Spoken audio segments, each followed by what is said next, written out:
Chapter 755. Departure. Shao Yunduan recounted Zhao Ming's visit, urging Zhao Guanyin to reconsider his plans and discard the absurd idea.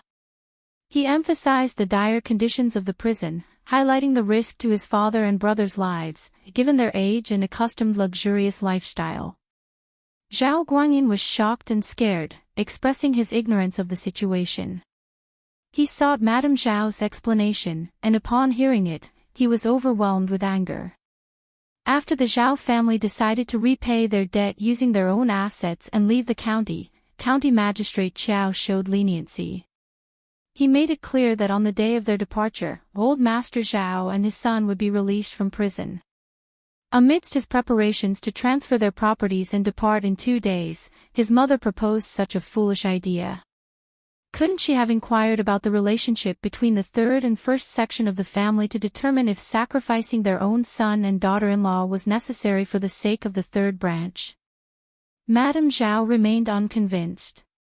She clarified that she was seeking her daughter's assistance, not making a marital proposal. She insisted that her daughter must marry into a prestigious family of equal wealth and influence, not a rustic man who hadn't even achieved the status of cultivated talent. However, Zhao Guanyin had no faith in her words. He had no reason to doubt Shao Yunduan's honesty. There was no motive for Shao Yunduan to deceive him. On the other hand, his mother was never dependable and could act impulsively. A heated argument ensued between mother and son, leading them to part ways.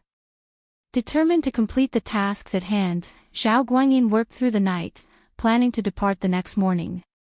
He couldn't leave his mother and sister unattended. What if they made another mistake? The Zhao family left discreetly the following day.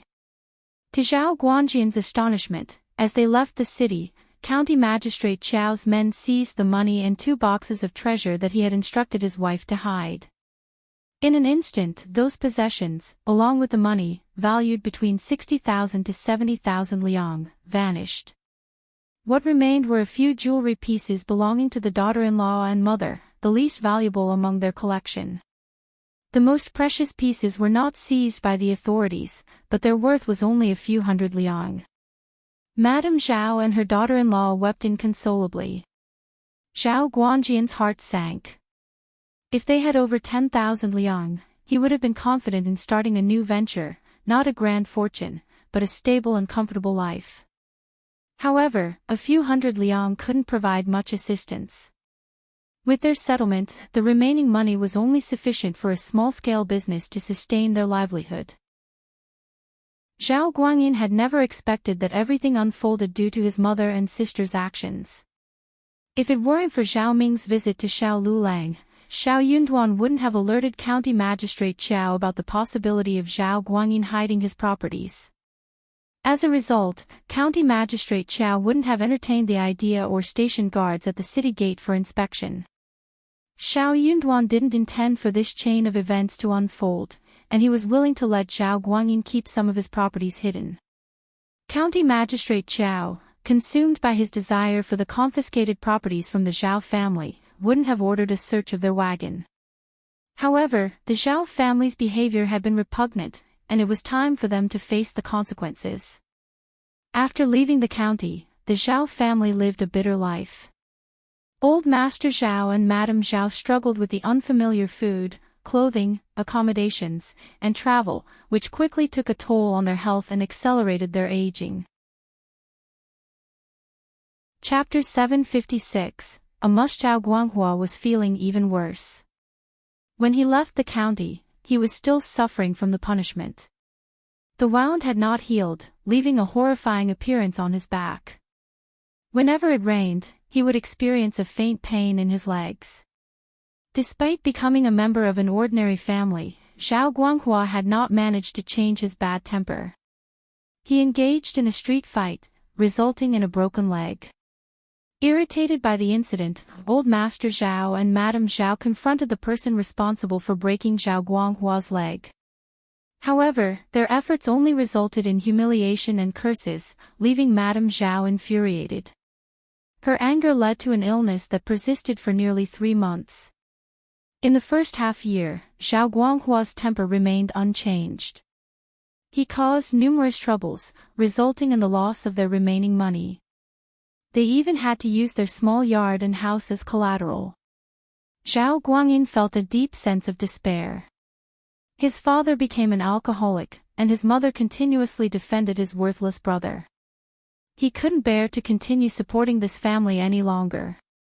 Feeling utterly helpless, Zhao Guangyin secretly gave them 30 liang and left with only 10 liang in hand, along with his wife and son. They disappeared without a trace. Meanwhile, Zhao Guanghua unintentionally killed someone during one of his fights. Fearing the consequences, he fled and vanished as well. However, the man he had fought was not dead, he had merely lost consciousness. The victim approached Zhao Guanghua's parents, demanding compensation. Old Master Zhao and his wife were forced to exhaust their remaining money to repay him. To make matters worse, they had to sell their daughter as a concubine to someone. With the meager funds received from their daughter, they spent the rest of their lives in bitterness. Back in Shouting Village, the next morning after Zhao Ming's visit, the third section of the family urgently rushed to the first section, imploring them to employ any means necessary to reach a compromise with the Zhao family. That was absolutely out of the question. Ms. Ma and third uncle disregarded the nature of the Zhao family and their past conflicts with the first section. Particularly, Ms. Ma had always dreamed of Shao Liulang marrying into a wealthy family. Her eyes lit up with excitement when she laid eyes on elder Miss the previous day. She was the ideal match Ms. Ma had envisioned for her family. She was even superior to the Yen family. Ms. Ma would not tolerate Ms. Niu showing off in front of her once her son married a rich bride. However, as soon as they arrived at the first section of the family, Shao Yunduan preempted any discussion they had in mind. The first section of the family would never forgive the Zhao family, and there was no room for negotiation. If the third section of the family insisted on marrying a lady from the Zhao family, the first section of the family would not intervene, but they would make it clear to the clan that the first section and the third section were completely unrelated from that moment onward. The Zhao family had engaged in bullying and committed numerous unethical acts, resulting in lawsuits filed against them by their victims. Officer Qiao, in accordance with the laws and regulations, was assisting the people and seeking justice for their grievances. The Zhao family deserved to be sentenced based on their actions. No one should interfere, as it would only create trouble for everyone involved. It was a burden that nobody could bear. If the third section of the family believed they could bear that burden, they could approach Officer Qiao, begging for mercy on behalf of the Zhao family. Absolutely not. Ms. Ma and third uncle were clueless about the situation. They couldn't utter a word upon hearing Shao Yunduan's account. They knew they were powerless when it came to dealing with governmental offices. Shao Liulang was not convinced. He blurted out, "You're Officer Qiao's son-in-law. If we seek his help, Officer Qiao will surely assist us."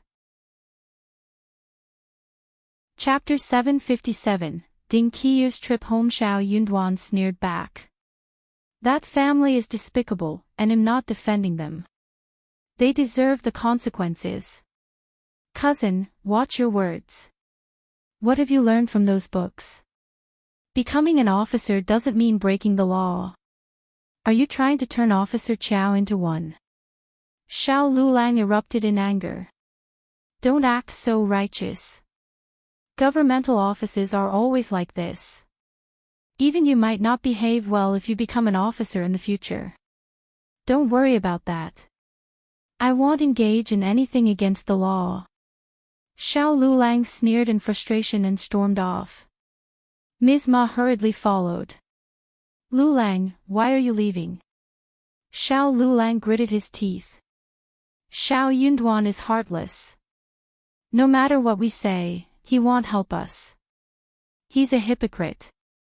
I doubt he'll remain so innocent and fair when he becomes an officer in the future. He's just looking for an excuse to push us away." Ms. Ma suggested, "Then what should we do? What if we propose the marriage ourselves?"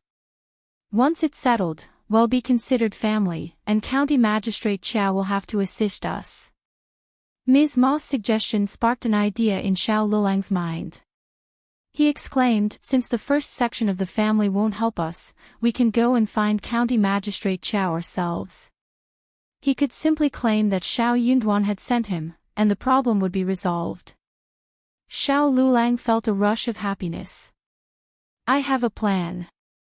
Let's go home first.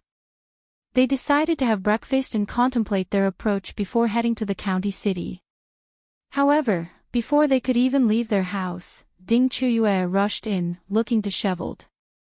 Concubine Ting appeared to be in a different state this time. She had no carriage, nor did she have any maids attending to her. Her clothes appeared worn out as well. Arriving home during breakfast time, concubine Ting caught the attention of many onlookers. Isn't that Qiuyue? Which Qiuyue? The concubine from the Ting family. Oh yeah, what is she doing here so early in the morning? But haven't you noticed that?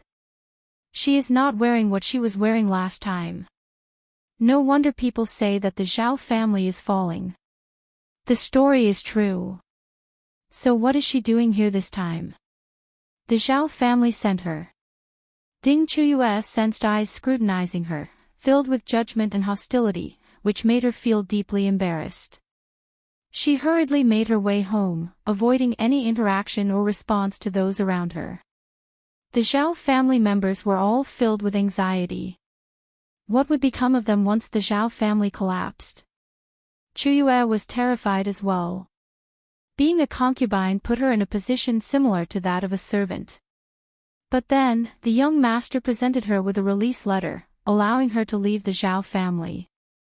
Many other servants received the same directive. She was taken aback. She hadn't expected to receive such a letter. Despite her initial reluctance, she had grown accustomed to her role as a concubine. She was at a loss as to how she should carry on with her life after leaving the Zhao family. She knew she wasn't cherished in her own household, and returning home in such a hurried manner would not be well received by her parents, brother, and sister-in-law. They would likely expect her to contribute to the household chores and earn her own keep. But would they be willing to accept her back? Moreover, she had grown accustomed to a life without having to work. The idea of engaging in manual labor seemed daunting to her. Would she even be capable of doing any physical work at all? Chapter 758. Gone with no other options available, Qiuyue had to make her way back home first. News of Qiuyue's return quickly spread throughout the community, becoming a subject of gossip among the majority of people who treated it as a mere joke. Ms. Ma overheard some of the gossip and shared it with the family. Curious, Shao Liulang asked, Mom, find out everything you can about the current situation of the Zhao family. Gather as many details as possible. Realizing the gravity of the situation, Ms. Ma hurriedly left to gather information. Qiuyue's family was in a state of chaos. Her parents, Jiahui and Ms. Guan, bombarded her with questions about why she had returned and what had happened to the Zhao family, growing increasingly anxious.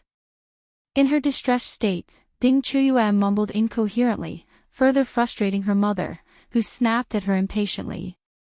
Qiuyue noticed a strong sense of annoyance on her brothers' and sister-in-law's faces. Her heart shattered as she realized that her family was showing no sympathy towards her. They seemed to blame her for the trouble she faced, despite all she had done for them. Normally, this time of day was not suitable for visitors, and curious individuals wouldn't usually drop by either. However, Ms. Ma was filled with anxiety. Her focus was solely on her future daughter-in-law, and she disregarded everything else. Ms. Ma's arrival abruptly halted the commotion within the Ting family. Ignoring the tense atmosphere, Ms. Ma anxiously inquired, Qiuyue, how is the Zhao family? Have old Master Zhao and young Master Zhao returned home? Please, tell me. Qiuyue was perplexed by Ms. Ma's sudden interest. She sneered in response, yes, they did return.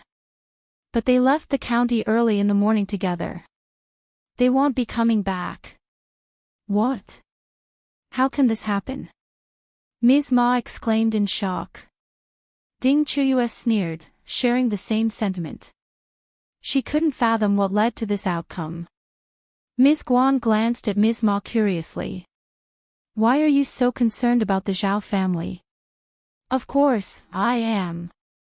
Ms. Ma's heart felt heavy. They are my future in-laws.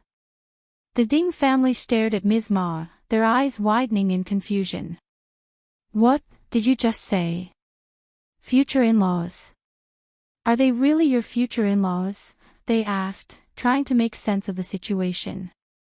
Unable to keep it a secret any longer, Ms. Ma admitted, yes. Lady Zhao and my son are in love, and they are planning to get married soon. How can the Zhao family be in such a state? I need to inform Liulang about this immediately. Without wasting any more time, Ms. Ma hurriedly left the house. The Ting family remained puzzled, their earlier argument completely forgotten. As Ms. Ma returned home, she immediately relayed the news to Shao Liulang, who was equally shocked. His heart sank as he realized that Lady Zhao, his beloved, had left and the Zhao family was no longer in the county.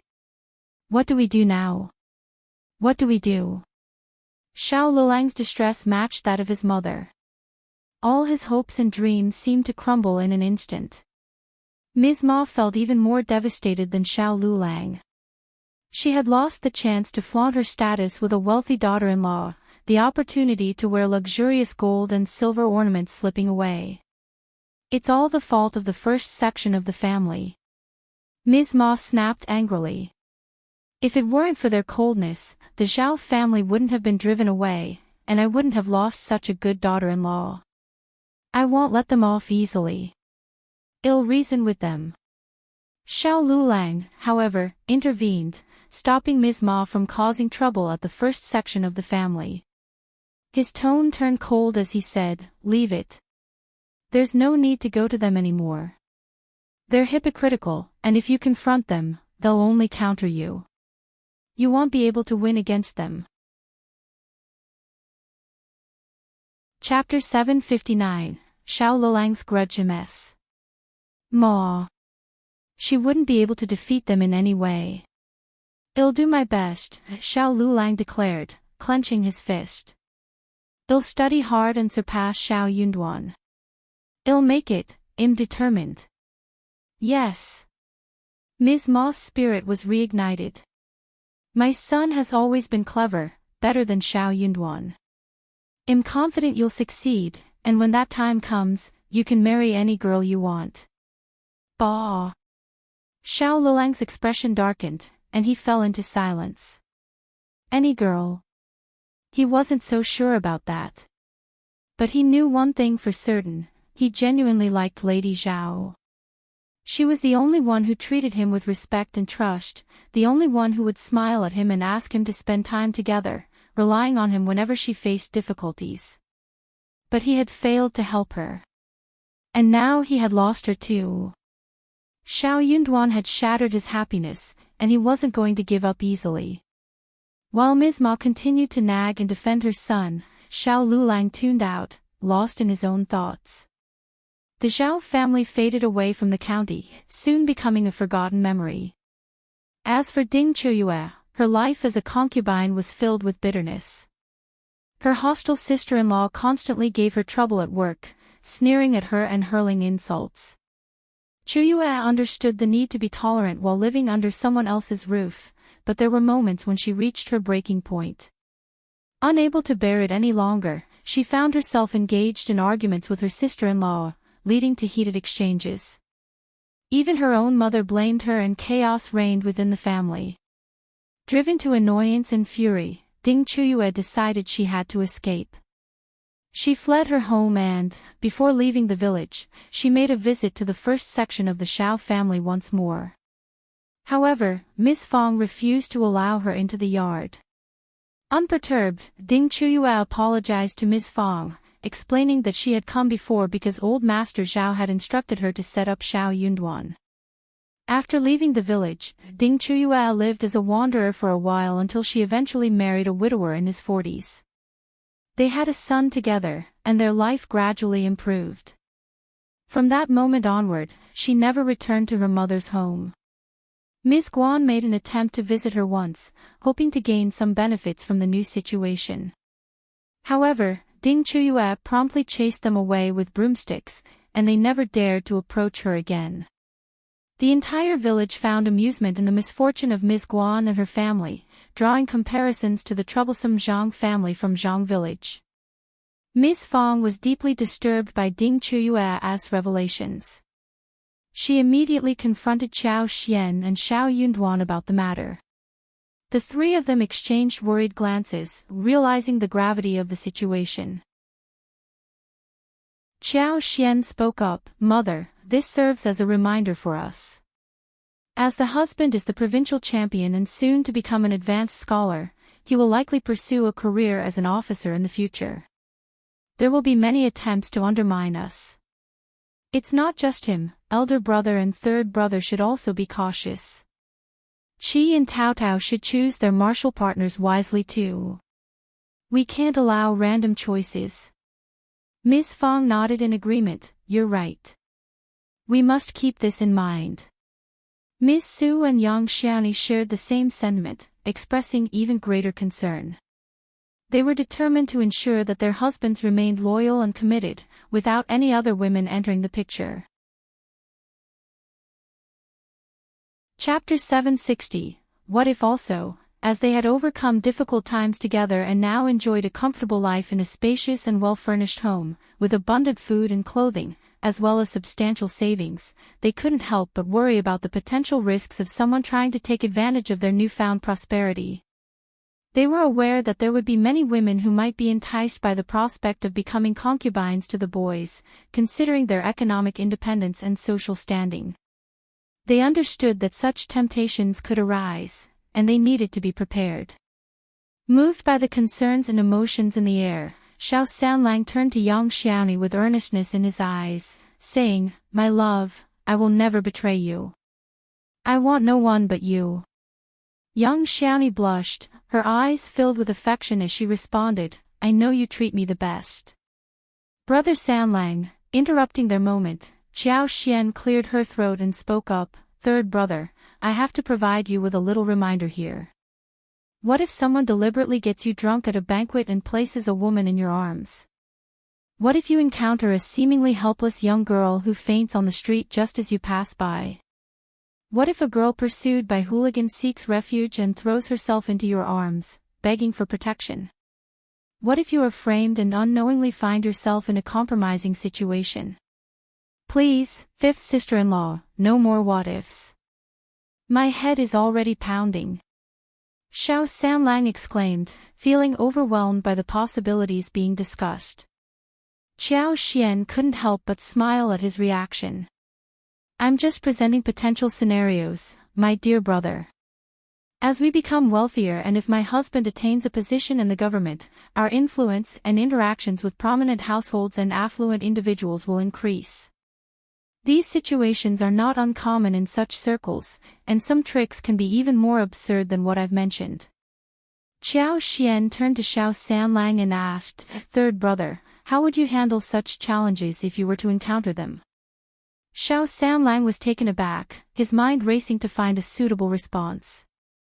"Well, I would try my best to avoid such situations in the first place. I would be cautious and maintain a respectful distance from unfamiliar women.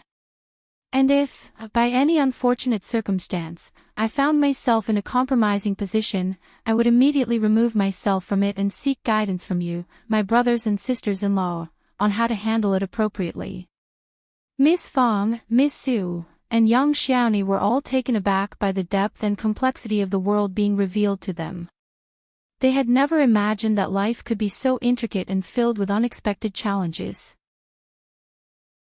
They began to understand that as they ventured further into this new world, they would need to navigate its complexities with caution and wisdom. It was a new chapter in their lives, one they had not anticipated but would now have to face head-on. Ms. Su and Yang Xiaoni exchanged a glance, seeing worries, distress and anger arising in each other's eyes.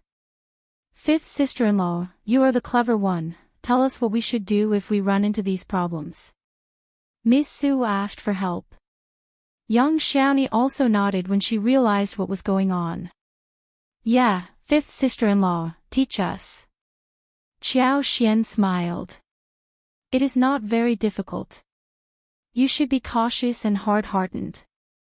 You should exercise caution when it comes to food and drinks during banquets, particularly if you are offered a toast by a woman. It is crucial to respectfully decline such invitations and refrain from taking advantage of anyone. Stay vigilant and keep a clear mind, ensuring you remain sober and in control of your actions. Additionally, it is advisable to avoid venturing alone in unfamiliar environments, especially when visiting someone else's home. By doing so, you can prevent being lured into situations that may compromise your integrity or lead you astray. You should remain firm and resolute when encountering women who try to seduce you, as their intentions are often malicious. Do not show kindness or entertain their ill-intended advances, as some of them are skilled professionals capable of deceiving even the most discerning individuals. In such situations, it is crucial to be unyielding and disregard whatever they may say to manipulate you. Their well-being should not concern you. I understand that implementing these precautions may not be an effortless task. Perhaps it would be beneficial for me to have a thorough discussion with our elder brother, elder sister-in-law, third brother, third sister-in-law, as well as Tao Tao and Qi. Ms. Su and Yang Xiaoni agreed. Chapter 761, Preparation MS. Fong agreed and added. Me and your father should listen to that as well. We have to be cautious and protect ourselves, in case they ruin our family and Duan's future. Ms. Su and Yang Xiaoni felt slightly better and smiled, nodding. Qiao Xian added. One more thing. If someone sets up our husbands and claims that she is pregnant, then, Ms. Su and Yang Xiaoni's smile stiffened. Ms. Fong was startled as well.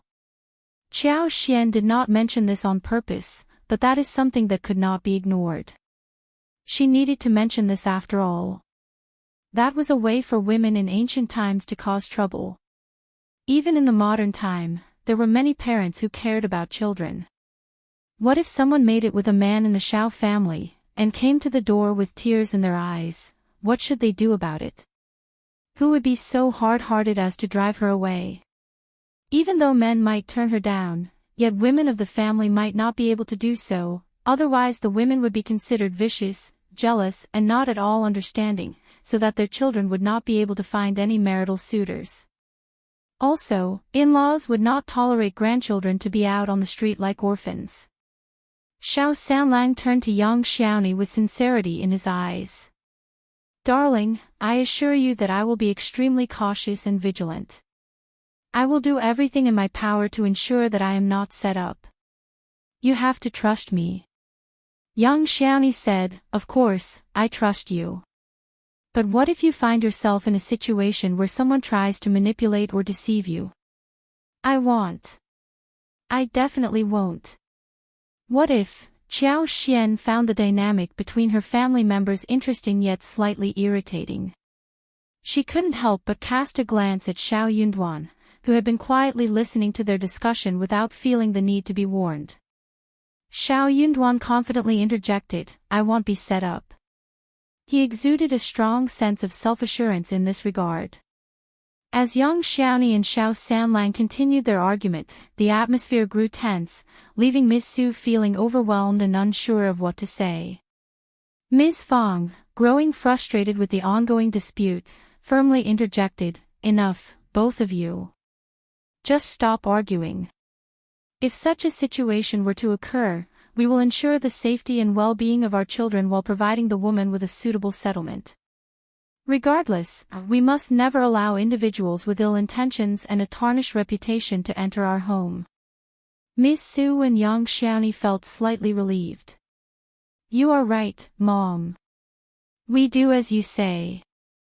Yeah, Mom is right. Qiao Xian smiled and agreed with her mother. Mom, you have come up with a good solution. That indeed is the best way to handle such a situation. If it were to occur, the woman should not even be allowed to stay pregnant within our home. We will arrange for a separate small house and have guards to monitor her. Once the child is born, we will take custody of the child, while providing the woman with the agreed-upon financial support. By making it clear to others that we refuse to fall for such tricks, people will think twice before attempting to scheme against us again. Yeah, that is totally right. Miss Su and Yang Xiaoni were even more delighted hearing that. Nis. Fong nodded too. Qiao Xian continued, in reality, we are discussing these matters as a precautionary measure. If we are vigilant and cautious enough, it is unlikely that such situations will arise. So, elder sister-in-law and third sister-in-law, there is no need to be overly anxious. Miss Su and Yang Xiaoni felt relieved by Qiao Xian's reassurance. They expressed their gratitude to her with appreciative smiles and nods. Being proactive and discussing these potential scenarios before they actually occurred was crucial. They were thankful that their fifth sister-in-law had brought up these concerns and shared her insights. County Magistrate Qiao had gained substantial benefits after the downfall of the Zhao family. Although most of the Zhao family's assets were deposited into the shared savings and the county's bank. Chapter 762. Stingy Officer Qiao held significant influence in the county, and if he conducted some discreet arrangements and distributed benefits to the strategists, administrators, guards, as well as lower-ranking government officials, nobody would dare oppose him. The officer had amassed a substantial fortune, and he couldn't help but feel delighted about it. He owed this success in large part to Shao Yunduan's suggestion to eliminate the Zhao family, a decision he wouldn't have made without his input. As a gesture of gratitude, Officer Qiao instructed Madame Qiao to select fine jade, porcelain vases, exquisite jewelry, and 300 liang of silver to present to Shao Yunduan. This was intended to foster a closer relationship between them. Madame Qiao, however, wasn't particularly pleased about it. She believed that they had acquired their fortune through their own abilities, so why should they share it with the two bastards? Yunduan and Quan are already quite well off. They have established a close relationship with the Yuezheng family and lack nothing. Xian's jade bracelets alone are worth more than 10,000 liang.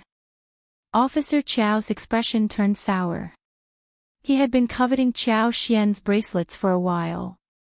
He had even made up his mind to claim them for himself once he returned to the capital, making them his own prized possession. However, after successfully toppling the Zhao family, he had secretly acquired more than 10,000 liang in addition to the confiscated properties, and he had completely forgotten about Qiao Xian's bracelets. He didn't want to provoke any animosity with Shao Yunduan or give Qiao Xian a reason to despise him. Officer Qiao had never been particularly kind to Qiao Xian, and he knew that if they continued to shower her with favors, she would suspect ulterior motives or even suspect a setup.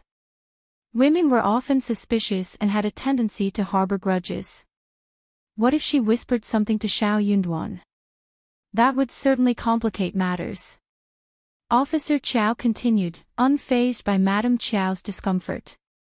She can indeed have her own properties, but it's important to show our generosity. We are fortunate to be wealthy now, so what harm is there in sharing some with them? Let's not be stingy. Yunduan is destined for a bright future, and it's crucial to establish a good relationship with him from the beginning. Otherwise, our gratitude may lose its value if we're even slightly late. Madame Qiao couldn't help but feel even more uneasy upon hearing her husband's remarks about Shao Yunduan. After all, she had chosen Shao Yunduan as her son-in-law. Very well, old master, Madame Qiao reluctantly agreed. But please, old master, let's not exaggerate the virtues of our son-in-law. The spring examination has yet to take place, and we can't predict the outcome. Our county is small, and people from humble origins often have narrow perspectives. In any case, he is not superior to our own son, is he? Old master, please don't hold such high expectations too soon. You may end up disappointed, Madame Qiao cautioned, maintaining her stance. While her words held some truth, Officer Qiao couldn't shake off his discomfort. He furrowed his brows and retorted, "Are you determined to contradict me? Let me make it clear, stop scheming. Shao Yunduan has no other support. Our task is to win him over and ensure his unwavering loyalty. Don't be so narrow-minded." Madame Qiao felt a surge of irritation, but she forced a smile and reluctantly agreed. They proceeded with the preparations for the gifts, but to their surprise, Shao Yunduan outright refused to accept them. He stood firm in his decision. He made it clear that he wanted no association with the properties or assets seized from the Zhao family. He even declined any involvement with the stores and fields that were acquired through their confiscated possessions. As a recommended mandate, he had the privilege to purchase land without going through the standard procedures. Shao Yunduan was adamant that the Shao family should have no ties whatsoever with the Zhao family, even in the slightest sense. County Magistrate Qiao was left puzzled by Shao Yunduan's motives. Consequently, his respect for the man deepened, accompanied by a tinge of guilt in his own heart. This son-in-law of his was certainly not ordinary. Chapter 763, School. Someone caught wind of Shao Yunduan's intentions and saw an opportunity. They purchased numerous fields from the Zhao family and approached Shao Yunduan, offering to sell some of them to him. These fields had no connection to the confiscated assets. To everyone's surprise, Shao Yunduan accepted the offers and bought the fields, paying a price higher than the market value. In total, he acquired 400 mu of land. He then donated these lands to the clan, entrusting the elderly men, clan chief, land officer, and appointed individuals from the Shao family to jointly manage the land ownership documents. All the income generated from these lands would be allocated towards supporting school expenses and enhancing the ancestral hall. As for the remaining funds, they were to be recorded in a public account, reserved for use during times of disasters or emergencies. With the resources secured, construction of the school commenced without delay. Apart from the school building, Shao Yunduan and Qiao Xian also discussed the need for a separate yard dedicated to a library and study room. This space would cater to diligent students who couldn't afford to purchase books of their own. Together, they established principles and rules for the school's operations. In addition to the daily administration, they implemented regulations specifically for the library and student-related matters. Firstly, the books in the library were not to be borrowed, they could only be read within the study room. However, students were allowed to make copies of the books and take those copies with them. To incentivize academic progress, they devised a system where students who achieved the status of child student would receive a monthly supplementary of 50 yuan. However, if a student failed to pass the cultivated talent examination after 10 years, the supplementary would be cancelled. On the other hand, if a student successfully attained the rank of cultivated talent, they would be awarded an additional 100 yuan, which would be valid for a period of 10 years.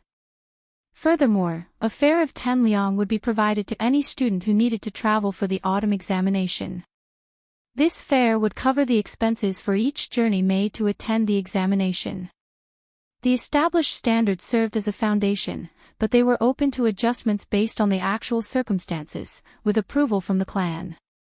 Essentially, it meant that any talented children from the clan could wholeheartedly pursue their studies, knowing that their needs would be taken care of. Even orphan children could lead a frugal lifestyle and continue their education, supported by the bonuses provided and with 2 mu of plain fields at their disposal. The news spread throughout Shouting Village, filling the community with joy and excitement. Families, particularly those with children of the right age and sufficient intelligence to become students, rejoiced at the prospect of their children being the first to attend the school. Even families with younger children felt a sense of gratitude and anticipation, knowing that their children would have the opportunity to benefit from the school in the future. Furthermore, The provision of funds for disaster relief added an extra layer of security for the village, ensuring their resilience in times of crisis. It was truly a remarkable development that brought immense relief and gratitude to the villagers. Shao Yunduan went even further by expressing his intention to acquire additional fields for the clan, recognizing that the initial 400 mu was insufficient. This announcement heightened the village's joy and reinforced the unshakable foundation established by the first section of the Shao family. While Shao Yunduan didn't personally engage in the physical construction, he provided the necessary funds, allowing the villagers to mobilize their collective efforts to complete the projects. As the time for cassava harvesting approached, Qiao Xian hired workers to carry out the task. They took great care in preserving the seedlings, ensuring their viability for future planting. Cassava cultivation was relatively low maintenance. Once the stems were cut, they were stacked and stored in a cellar. When needed, they could be easily chopped into pieces and prepared for planting. These resilient crops required minimal attention to thrive. The cassava plants, nurtured by Qiao Xian's exceptional superpower, yielded abundant harvests. Unlike its leafy counterparts, cassava's main produce lay hidden beneath the soil, similar to potatoes and peanuts. Each plant bore multiple gray-brown fruits, roughly the size of eggs, measuring 1 to 2 feet in length. After carefully harvesting the mature cassava, they peeled away the thin layer of taupe skin, unveiling the firm, white flesh beneath. This pulp was sliced into thin pieces and left to dry under the sun. Once thoroughly dried, the slices were ground into a fine powder and passed through a sieve, resulting in the extraction of tapioca flour. Chapter 764. Taro balls. To achieve a smoother texture, the tapioca powder underwent additional rounds of filtration, ensuring its refined quality. Qiao Xian discovered various creative uses for the tapioca flour. When combined with steamed pumpkins and taros, they crafted delectable taro balls of different colors and flavors. Additionally, by blending the powder with brown sugar, they could concoct flavorful bubble tea, a delightful treat for all.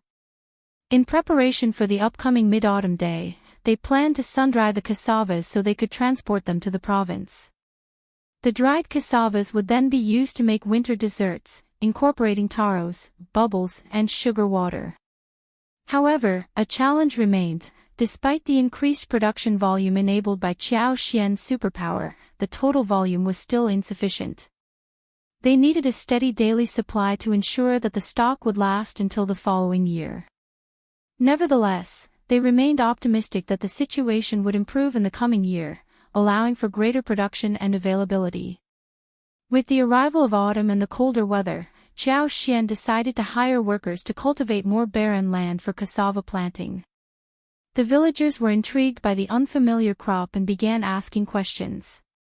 Qiao Xian openly shared her knowledge, explaining the characteristics of the plant and how it should be handled. Whenever someone inquired about cassavas, she would provide detailed information and instructions. One crucial point Qiao Xian emphasized was that fresh cassavas needed to be bleached before consumption to remove toxins. This revelation surprised many, but their interest grew significantly after tasting the delicious cassava-based dishes such as balls, dumplings, steamed pastries, and pancakes. Since wheat couldn't be grown in their region and flour was expensive, cassavas became a viable and economical alternative. The ease of cultivation made it accessible for every household, and within 3 years, cassava plants spread to neighboring villages as well. The powdered form of cassava was nearly identical to flour, making it a versatile and widely used ingredient in various culinary creations. The cassava plants thrived in various types of soil, thanks to Qiao Xian's superpower that facilitated their growth. They adapted well to the local climate and produced larger, more abundant fruits. As the Mid-Autumn Festival approached, it was customary for the villagers to visit the Qiao family and exchange gifts. They also planned to present gifts to the Yuezheng family and Yuezheng, with the latter receiving gifts on behalf of Yuezheng Shao.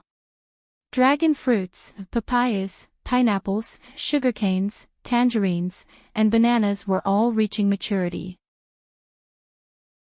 The first section of the family had already indulged in the delightful flavors of these fruits and praised their quality.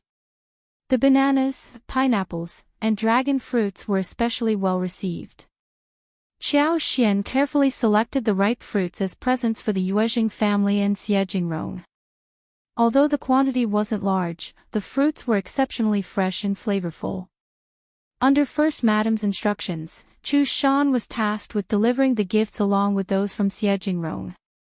Qiao Xian entrusted Chu Shan to handle the transportation of the gifts back to their intended recipients.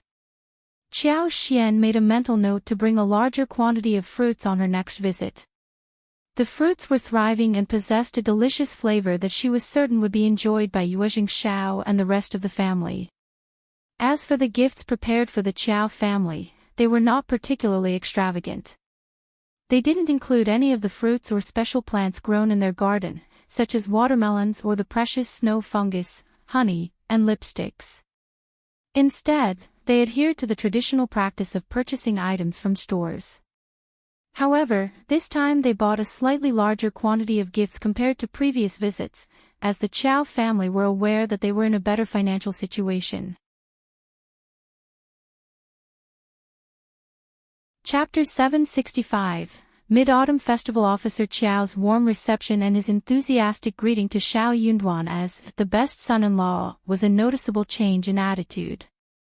Qiao Xian observed that even Madame Qiao, despite her feigned aloofness, was secretly pleased to receive them, along with the servants.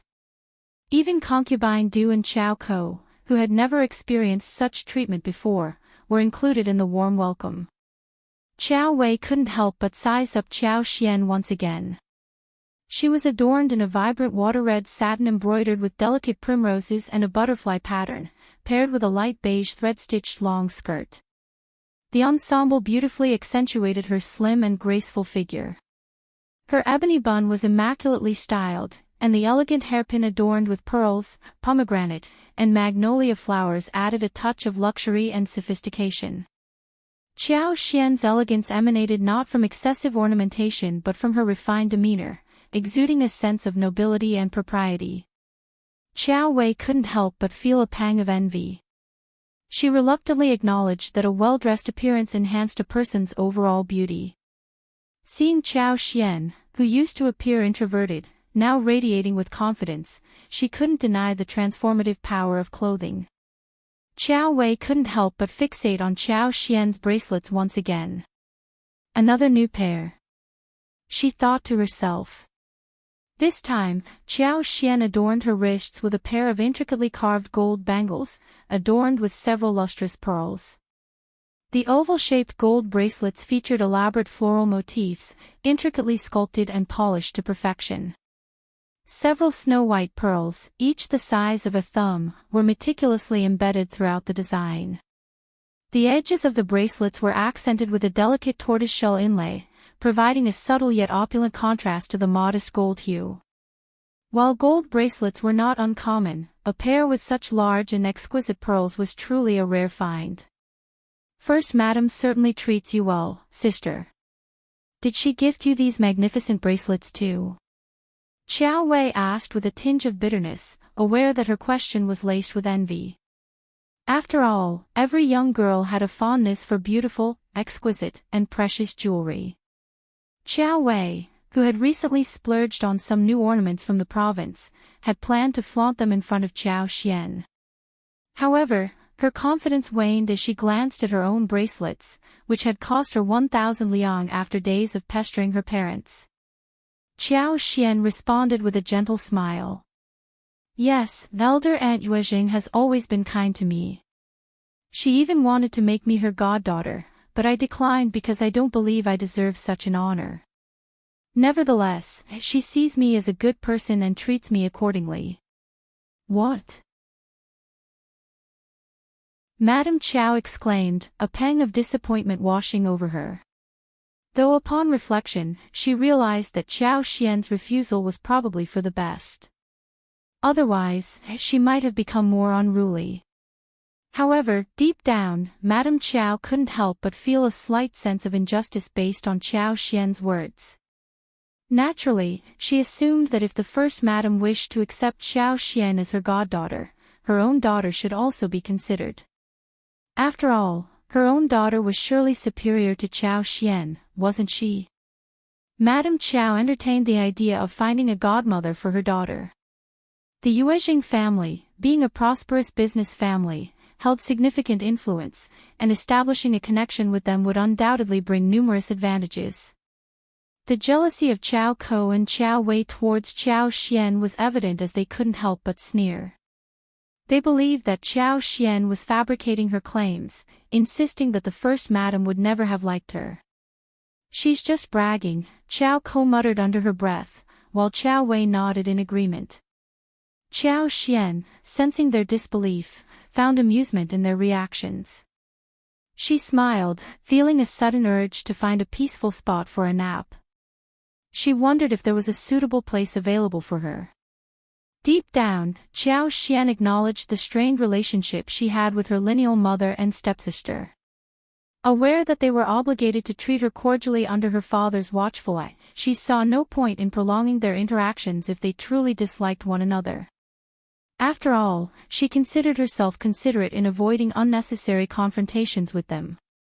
As for finding a place to rest, Madame Qiao had arranged a small courtyard for her through Auntie Ling, ensuring that Xiao Xian did get a designated space of her own. Chapter 766, Forgiveness. But upon hearing Xiao Xian's request, Madame Qiao couldn't help but feel annoyed. She believed that Xiao Xian was being far too unruly. Where did they think they could just take a nap? Did they forget how they used to behave in the past?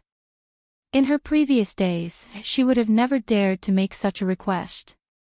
Although Madame Qiao wanted to give a resounding negative answer, she restrained herself from bursting out in anger.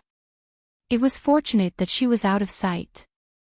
Deciding to accommodate their request, Madame Qiao instructed the servants to find a suitable place for Xiao Xian, Li Xia, and Li Qiu to rest.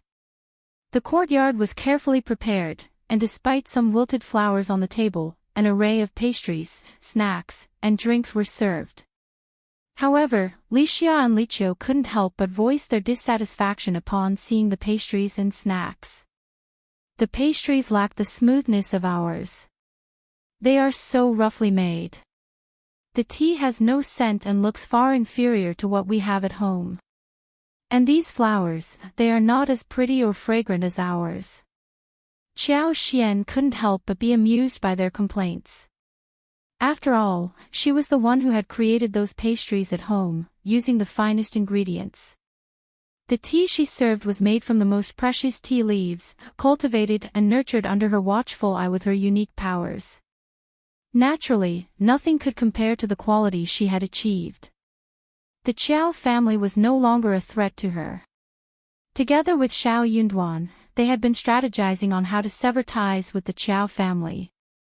They had no intention of maintaining any closeness with such tasteless and shameless individuals. Soon, their plans would come to fruition. As the mistress and maids were engaged in conversation, Concubine Du appeared with the reluctant Qiao Ko in tow. It seemed that Concubine Du had come to beg for forgiveness for their past wrongdoings. The harsh reality of their lives was evident in the worn-out appearances of both Concubine Du and Qiao Ko. Concubine Du, who used to exude arrogance and pride, now seemed devoid of any such expressions. Xiao Xian had no interest in engaging in trivial arguments with them, but she also had no intention of forgiving them easily. What right did they have to beg for her forgiveness now, expecting her to grant it? The previous owner of her body must have endured a great deal of suffering, which was why Xiao Xian herself found it difficult to establish a harmonious relationship with them. Especially Qiao Ko, who had intentionally caused her numerous troubles. "You are not in a position to demand forgiveness, and I am not inclined to grant it," Xiao Xian stated firmly. Concubine Du appeared relieved. "Second miss, are you saying you have decided to forgive us?" "Thank you, I'm sorry for the misunderstanding, Concubine Du. The truth is, we have no connection whatsoever. We have never offended each other, nor do we need to seek forgiveness. The best solution is for us to live separately. What are your thoughts on that? Regardless of whether concubine Du was willing to accept the truth, she was nothing more than a slave to Madame Qiao, bound to carry out her orders regardless of her own desires or dislikes. Rebelling against Madame Qiao's commands was out of the question for her. While Qiao Xian despised concubine Du for her actions and felt anger towards her, she had no intention of seeking revenge or causing her unnecessary hardship. However, if concubine Du ever attempted to deceive her or set her up, Qiao Xian would not forgive her, nor would she be accommodating or allow her to have her way. Concubine Du's expression stiffened. After a moment of contemplation, she forced a smile. Second miss, you are correct. Concubine Du had initially planned to beg Qiao Xian for forgiveness, hoping that if Qiao Xian showed leniency, they could form an alliance. In doing so, she would use Qiao Xian's influence to bring down Madame Qiao, while also gaining personal benefits from the situation. However, Qiao Xian proved unexpectedly difficult to persuade. Not daring to linger any longer, concubine Du muttered a few more uncertain words and hastily departed with Qiao Ko. Li Xia and Li Qiu glanced disdainfully at them, remarking on the fickleness of both the mother and daughter. Qiao Xian let out a mocking laugh. Concubines can only navigate their existence through such means, constantly searching for a solid footing but never truly finding it. Chapter 767, News Disappointed. Concubine Du listened to Qiao Ko's angry outburst. Concubine Du, you expect me to beg her for forgiveness? What a joke. How ironic. Qiao Ko had never dared to utter a word against her in their previous lives. Concubine Du sighed, feeling distressed. I can see the end of my life approaching. I am doing this for your own good. Qiao Ko sneered in response. No thanks. Why not? Concubine Du panicked. Your marriage remains unsettled, and Madame Qiao is taking her anger out on us. Do you honestly think she will find a suitable husband for you once we return to the capital? What about marrying someone here? You are Qiao Xian's sister, and Shao Yunduan is a recommended man. Any family you marry into would treat you well because of their connections. Suddenly, the idea seemed appealing to concubine Du. Yes. The Yuezheng family would be a good option. What about young Master Yuezheng? Or perhaps, stop it, concubine Du. Qiao Ko's face darkened. I am an unmarried woman, and if you continue meddling in my affairs, I will report to father and Neither. Stay out of my business. With that, Qiao Ko turned and hurried away. She had no intention of marrying anyone here. The Yuezheng family might be decent, but they didn't compare to the elite families in the capital. Young Master Xia would have been a better choice, but unfortunately, he wasn't present. Moreover, the only way for her to live a comfortable life was by ingratiating herself with Qiao Xian. If she followed this path, she could ensure her happiness. She was going back to the capital to snatch Qiao Wei's marriage alliance, causing both Qiao Wei and her mother to suffer and cry in despair. Concubine Du was taken aback, feeling a mix of anger and disappointment at her daughter's callous words. She was doing everything for Qiao Ko's sake, so why was her own child so heartless toward her? Despite her distress and sadness, concubine Du gathered her resolve once again. She wouldn't abandon her daughter. After all, Qiao Ko was her own flesh and blood. With the funds replenished, Officer Qiao arranged a lavish lunch, aiming to please his daughter and son-in-law. The table was filled with braised abalone, sea cucumber with green onion, and stewed bird's nest, ensuring an extravagant feast for each person. Officer Qiao spared no expense to win the favor of his daughter and son-in-law. Qiao Xian was taken aback. Did her father truly hold such high expectations for her husband? It seemed like a burden and a potential source of bad luck. The lunch appeared to be successful, and soon after, Qiao Xian and Shao Yunduan stood up, ready to leave. However, Madame Qiao coughed and addressed Qiao Xian. Your mother intends to take your sisters to the province to visit First Madame Yuezheng. Xian, you must assist your mother in building a strong relationship with First Madame Yuezheng, understand? Madame Qiao wore a smile as she continued, First Madame treats Quan so well. With her support, everything will turn out fine. Old master, you needn't worry. Her words carried an implicit message that if anything were to go wrong, it would be Qiao Xian's responsibility. Qiao Xian inwardly sneered. No wonder she had been treated to such a lavish feast. They were trying to win her over for a favor. She realized she should have anticipated this. Her father had never been generous towards her unless he needed something in return. In response, Qiao Xian forced a smile and said, Don't worry, father. One will do my best. However, she made a silent decision. She would only fulfill what she was capable of doing. Anything beyond that, she would not stoop to their level of shamelessness. Chapter 768. Looking down, Shao Yunduan was taken aback by the repulsive proposal put forth by his father-in-law. It was so distasteful that he almost felt physically sick. He had hoped that if his father-in-law treated Qiao Xian kindly, their relationship might not be too strained, or at least remain intact on the surface. It would have been ideal if Qiao Xian had a reputable family supporting her, or at least the appearance of it. He didn't look down on her, and he had no intention of playing any tricks on her.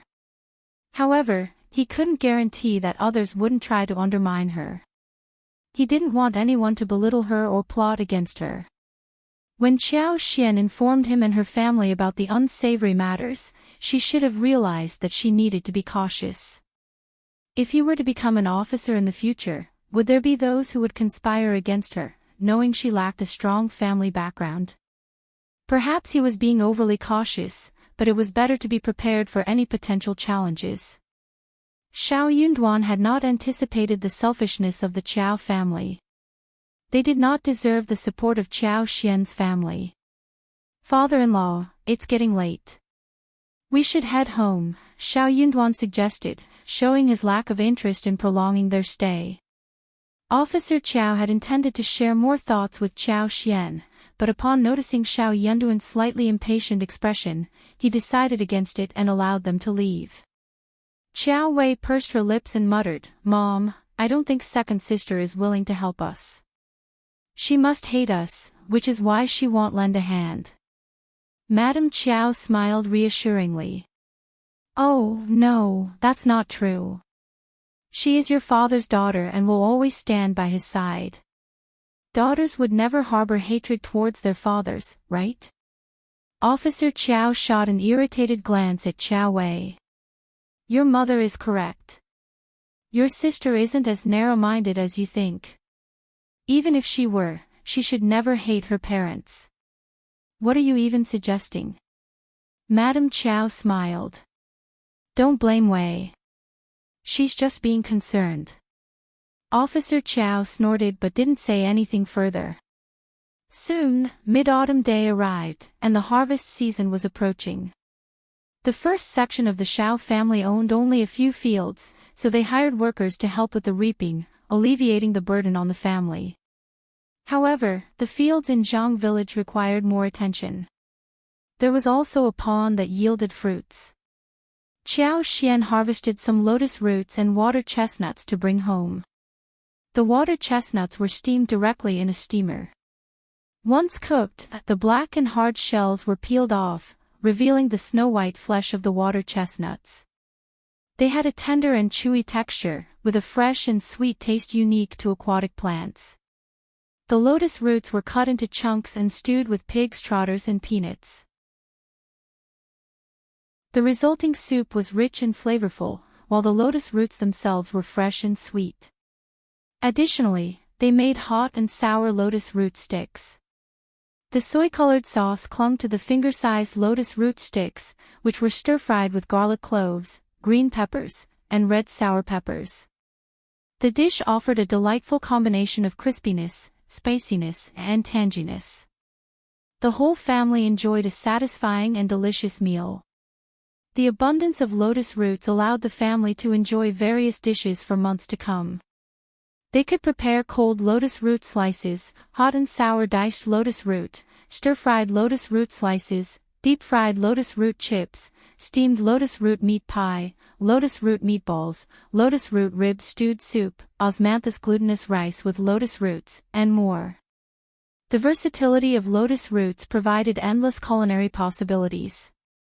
In addition to the lotus roots, the betel nut taro that Qiao brought back from the province was also ready for harvest. Each betel nut taro weighed around 3 to 5 to 4 kilograms and exhibited numerous purple spots on its surface, creating a beautiful appearance once the peel was removed. Chapter 769. Not Madame Qiao. Though alluring consistency and appearance of the betel nut taro made it a tempting addition to their meals. Inspired by its delicious taste, Qiao decided to cultivate more taro plants to create high-quality taro balls, a delicacy they could enjoy in the future. As September arrived, Qiao began sorting through the items they would bring to the province.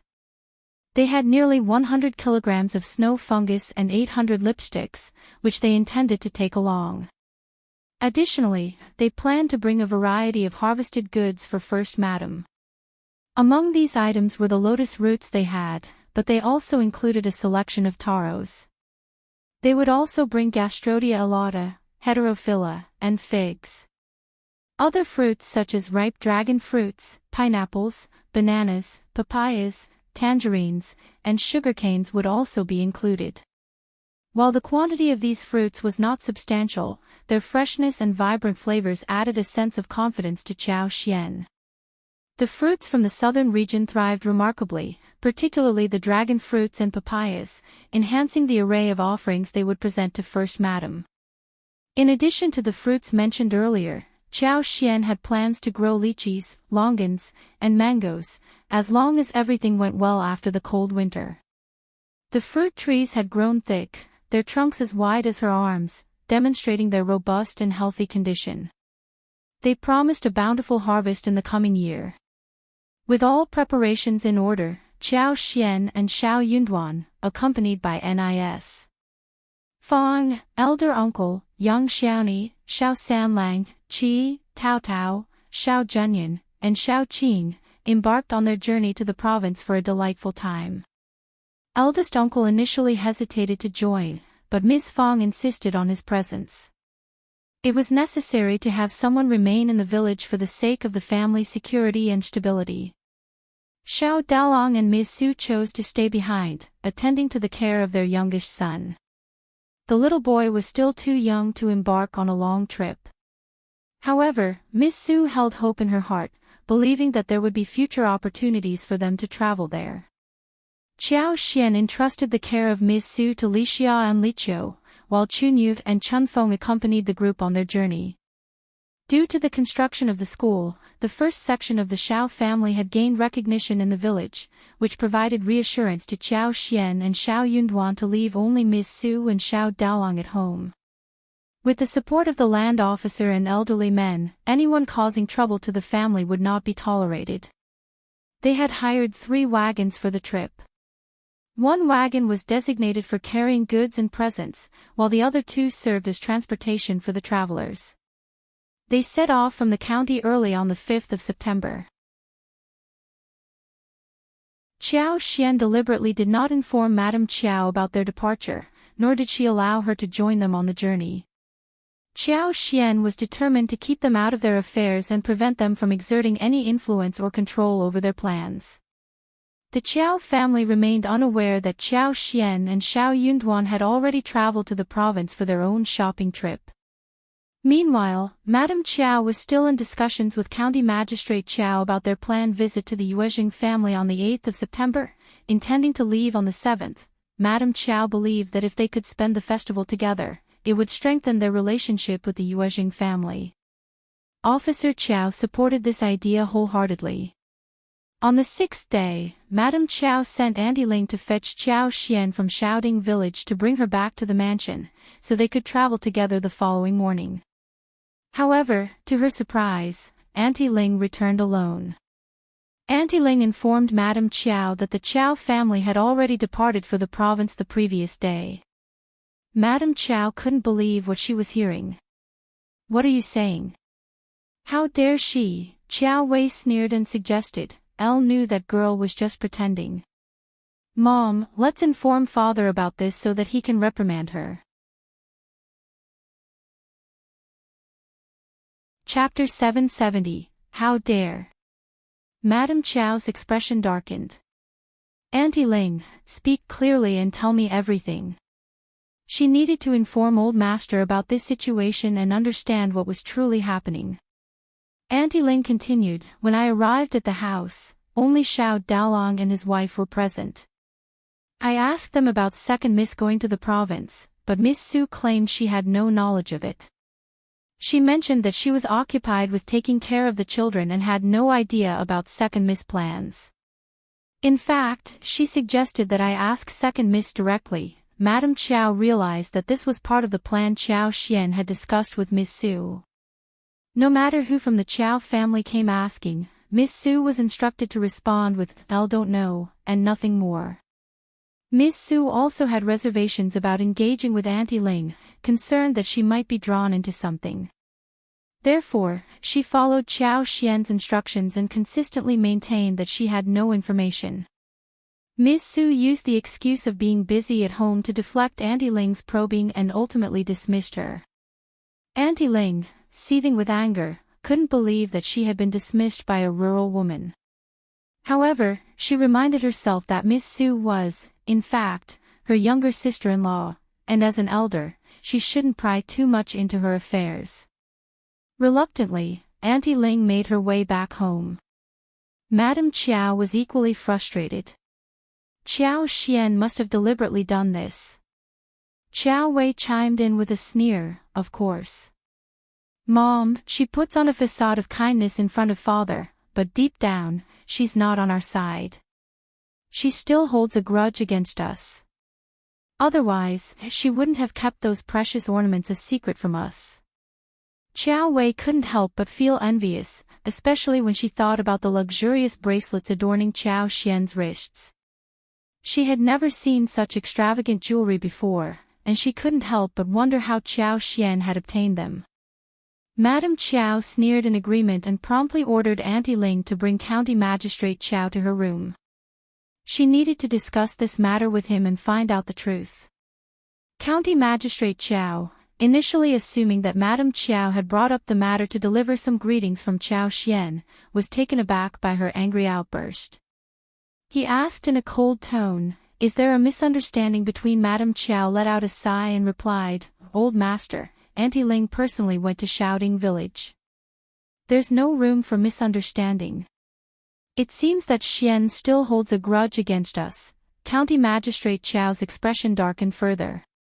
After a brief pause, he said, "Perhaps, but no, the first section of the family went to the province together, right?" "Yes. That explains it." County Magistrate Qiao suddenly felt a sense of relief. The Shao family went as a large group, so it might have been inconvenient for them to travel together. "It's nothing to worry about. You can stick to the original plan and travel as scheduled tomorrow. You can contact them once you arrive." Madame Qiao and Qiuyue were left stunned by County Magistrate Qiao's response. Qiuyue screamed. "Dad, Qiao Xian doesn't think you and Mom are important. She doesn't like us and you are still defending her. Shut up. What do you know anything?" County Magistrate Qiao shouted. "Don't suspect your sister. She is kind and she doesn't want to cause anyone trouble. She is apparently trying to save us trouble and you are not only ungrateful, but also lecturing at me. Wei, you have to improve your personality." Qiuyue. Old Master is right. Wei, no more talks."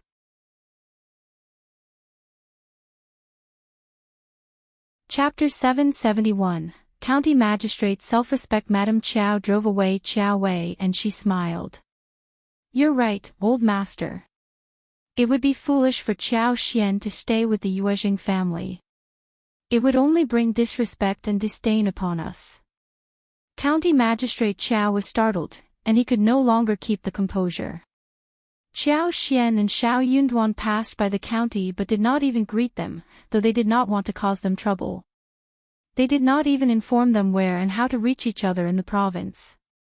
If Qiao Xian went into the Yuezheng family with her whole family, she was just being so rude and she would be disliked. The Yuezheng family would mock them and hate them. First Madam would not like her anymore. How ridiculous. County Magistrate Qiao, however, still tried to self-console. Xian and her husband are still too young to understand what they should do, they may have forgotten to tell us. I think her husband should have the basic rules about how to socialize with each other. They should not just go to the Yuezheng family like this. Go and meet them when you are in province together. If Qiao Xian and Shao Yunduan were in a good relationship with them, Madame Qiao should have all the reason to visit the Yuezheng family, since she was the lineal mother of the family. Madame Qiao sneered. She had lost interest in the county magistrate's words. He just wanted to save his own face and made himself convinced. Just wait and see, she wondered what made Qiao Xian and Shao Yunduan so precious that her husband defended them all the time. Qiuyue felt even worse as her frustration grew. She couldn't help but vent her frustrations to her mother. Mom, is Dad out of his mind? Qiao Xian, that wretched woman, is playing games with us, and yet Dad still defends her. What on earth has she done to him? Madame Qiao sneered in response and turned to Qiuyue. Wei, I have found a suitable suitor for you. You need to work hard and secure a promising future for your husband so that you can completely overshadow Qiao Xian. Qiuyue remained puzzled by her father's actions, but Madame Qiao seemed to have a better understanding of the situation. It became clear to Madame Qiao that her husband's favorable treatment towards Qiao Xian stemmed from his belief in Shao Yunduan's potential for a prosperous future. However, such predictions were never certain. The next morning, Madame Qiao, accompanied by Qiuyue, Qiao Ko, and concubine Du, embarked on their journey to the province. Madame Qiao always made sure to bring Qiao Ko whenever matters concerning Qiao Xian were involved. When neither Qiuyue nor Madame Qiao held a proper position, it was Qiao Ko who would be forced to step forward and take charge. As for concubine Du, Madame Qiao had no intention of leaving her alone with County Magistrate Qiao. Concubine Du understood Madame Qiao's motives, and her resentment towards the situation only deepened. Qiao Ko was filled with excitement when she received the invitation to travel to the province. Upon their arrival in the evening, they settled into a nearby hostel. Madame Qiao purposely selected a hostel that was in close proximity to the Yuezheng family. Meanwhile, Qiao Xian and her family had already moved into the mansion located in the alley. The mansion had always been well maintained by the Yuezheng family, and upon learning of their arrival, thorough cleaning had been done to ensure a fresh and welcoming atmosphere. The entire family was in awe of the magnificent mansion.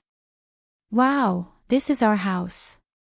Oh my God, this is the province we've been talking about.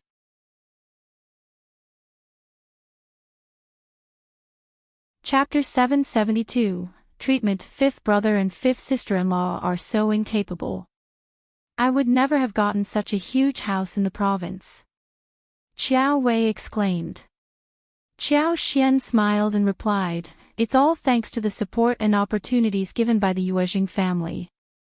We are truly fortunate. This is such a great place. We will stay here for a few days and learn about the world. Madame Qiao added with excitement. The family chit-chat and explored their surroundings, growing more fascinated by the minute. Shao Junyan and Shao Qing, initially reserved, gradually loosened up and began to have fun in the garden, watching the fish in the pond from the railing. Shao Sanlang and Yang Xiaoni were equally amazed and delighted by the mansion. In the evening, Shao Yunduan arranged for a table of dishes to be delivered from a nearby restaurant. The whole family enjoyed a delicious meal together, engaging in lively conversation about their plans for sightseeing and entertainment. The atmosphere was joyful and animated. Upon their arrival, Qiao Xian wasted no time and immediately sent a letter to First Madam to inform her of their presence in the province. The following morning, Qiao Xian took the girls of the family and visited First Madam. First Madam was overjoyed to see them all. She warmly welcomed them and made sure they felt comfortable. During the visit, First Madam arranged for the girls to meet Madame Yuezheng. They exchanged pleasantries and had a pleasant conversation before returning to their respective residences. In the past, First Madam had refrained from introducing Qiao Xian to Madame Yuezheng, considering the scandal involving Ms. Mi Jr. and her daughter. Madame Yuezheng had declined Qiao Xian's visit at that time, but circumstances had changed. With Shao Yunduan's status as a provincial champion, Madame Yuezheng had to receive his mother and wife with respect. Therefore, Madame Yuezheng not only treated them with politeness but also prepared valuable gifts for the children. Even Ms. Mi Jr. dared not mock Ms. Fang in this new situation. Unaware of Ms. Mi Jr. and Madame Yuezheng's previous attitudes towards Qiao Xian, Ms. Fang believed that their friendly behavior was genuine. She praised the Yuezheng family for their impeccable manners, in stark contrast to the Zhao family. Deep in thought, Qiao Xian pondered the ancient belief that education and social status were highly valued. Having knowledge and a respectable name allowed one to escape being treated as low class in society. Many people, driven by the benefits of achieving a higher rank, dedicated themselves to studying and obtaining such positions. Upon returning to First Madam's residence, First Madam greeted them with a warm smile. Miss Fang, nieces, and nephews, please make yourselves at home. Don't feel restrained. I want you to know that I truly cherish Xian. I have always regarded her as my own daughter. Let's strive to foster a harmonious relationship and be at ease with one another. Everyone felt at ease and smiled, relieved by the welcoming atmosphere. First Madam's straightforward personality resonated well with Miss Fang, who was known for her open-mindedness. They engaged in pleasant and cheerful conversations, creating a more relaxed atmosphere compared to their time at Madame Yuezheng's residence. Qiao Xian and her family stayed for lunch before bidding farewell to First Madam. However, First Madam extended an invitation for them to spend the upcoming double ninth day together. She mentioned arranging wagons for them to enjoy a half-day trip in the mountains. Delighted, Miss Fang smiled and accepted the invitation. Upon returning to their own house, First Madam sent a few individuals to deliver food and essential items. She reassured them that they could always seek assistance from her, emphasizing that it was preferable to obtain supplies from them rather than purchasing them in the market. Grateful for the kind gesture, Miss Fang expressed her appreciation and accepted the offer. In the afternoon, Yuezheng Shao eagerly joined in the task of unpacking and organizing, excitedly handling the snow fungus, lipsticks, and dried cassavas.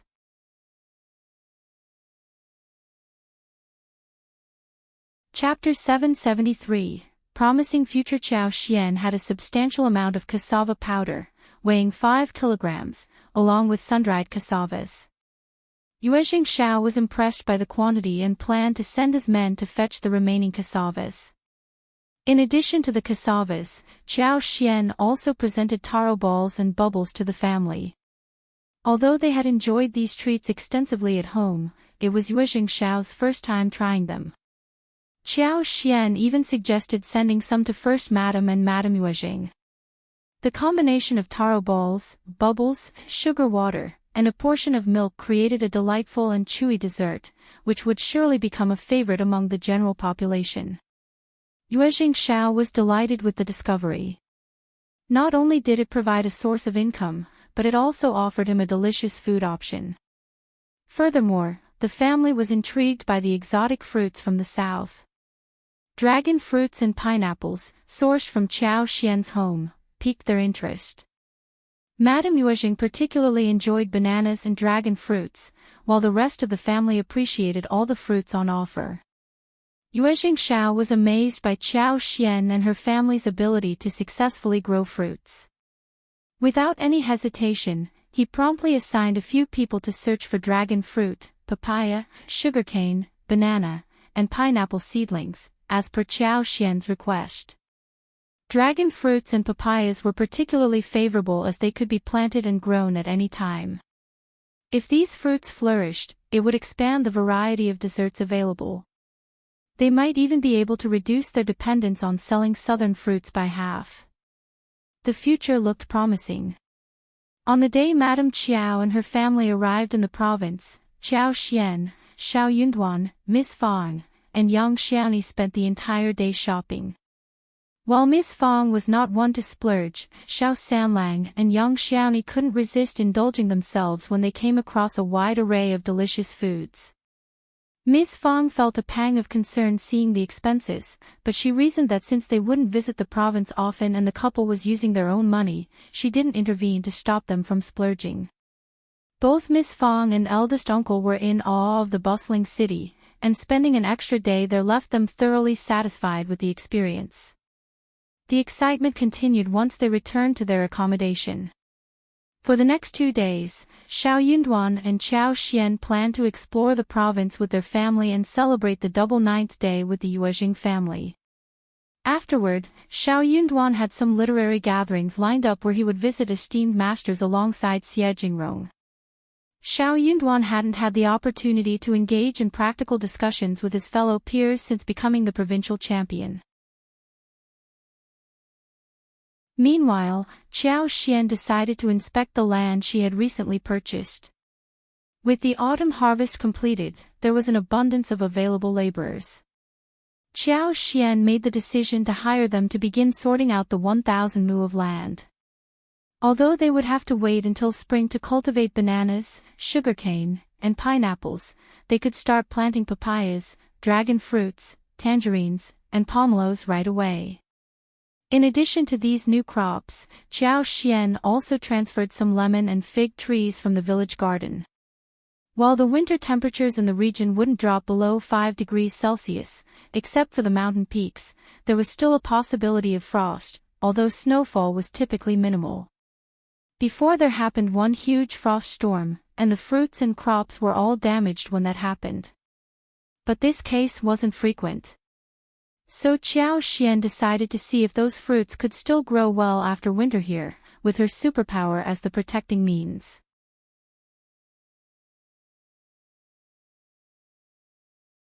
Chapter 774, Fighting Forward. As long as the plants managed to survive the winter this year, the following year wouldn't pose a problem either.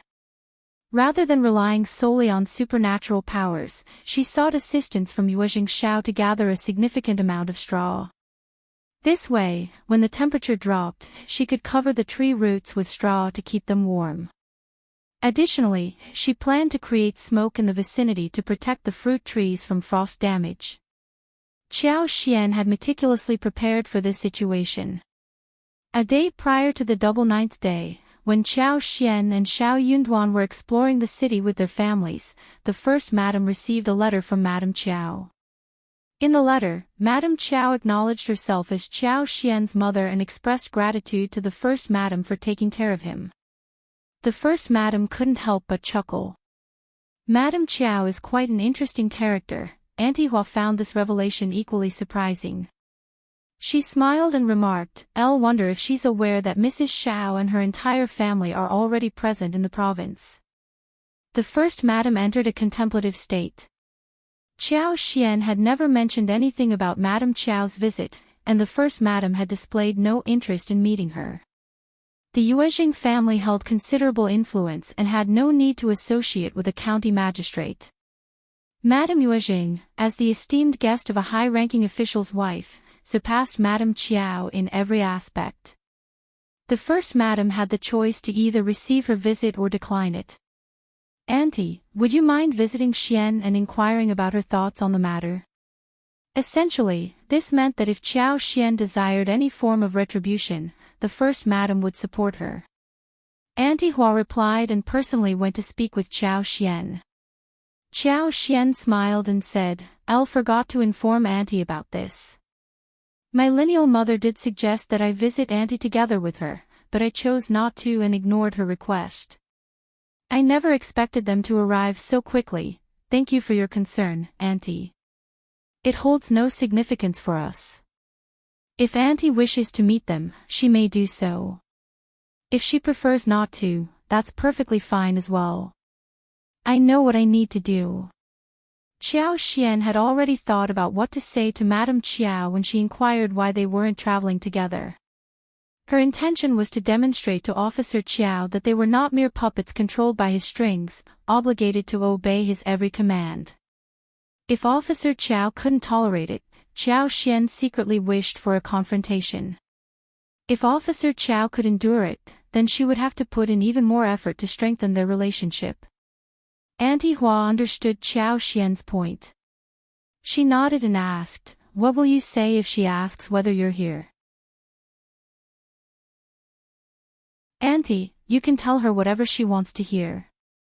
Just make sure not to disclose our whereabouts or reveal our business dealings with young Master Yuezheng," Qiao Xian instructed Auntie Hua. Auntie Hua comprehended the situation and nodded before taking her leave. In the guest house, Madame Qiao had mixed feelings upon hearing the response. The first madam provided a diplomatic answer, stating that they were occupied with numerous engagements on the double ninth day and proposed visiting Madame Qiao the following day. This effectively prevented them from spending the day with the Yuezheng family. Furthermore, while Madame Qiao mentioned Qiao Xian, the first madam made no mention of her in the reply, which surprised Madame Qiao. Qiuyue found this unsurprising and sneered, "That girl must be lying." If she truly had a good relationship with the first madam, why wouldn't the first madam mention her? The first madam would have answered this question by stating that they never inquired about Qiao Xian in the first place.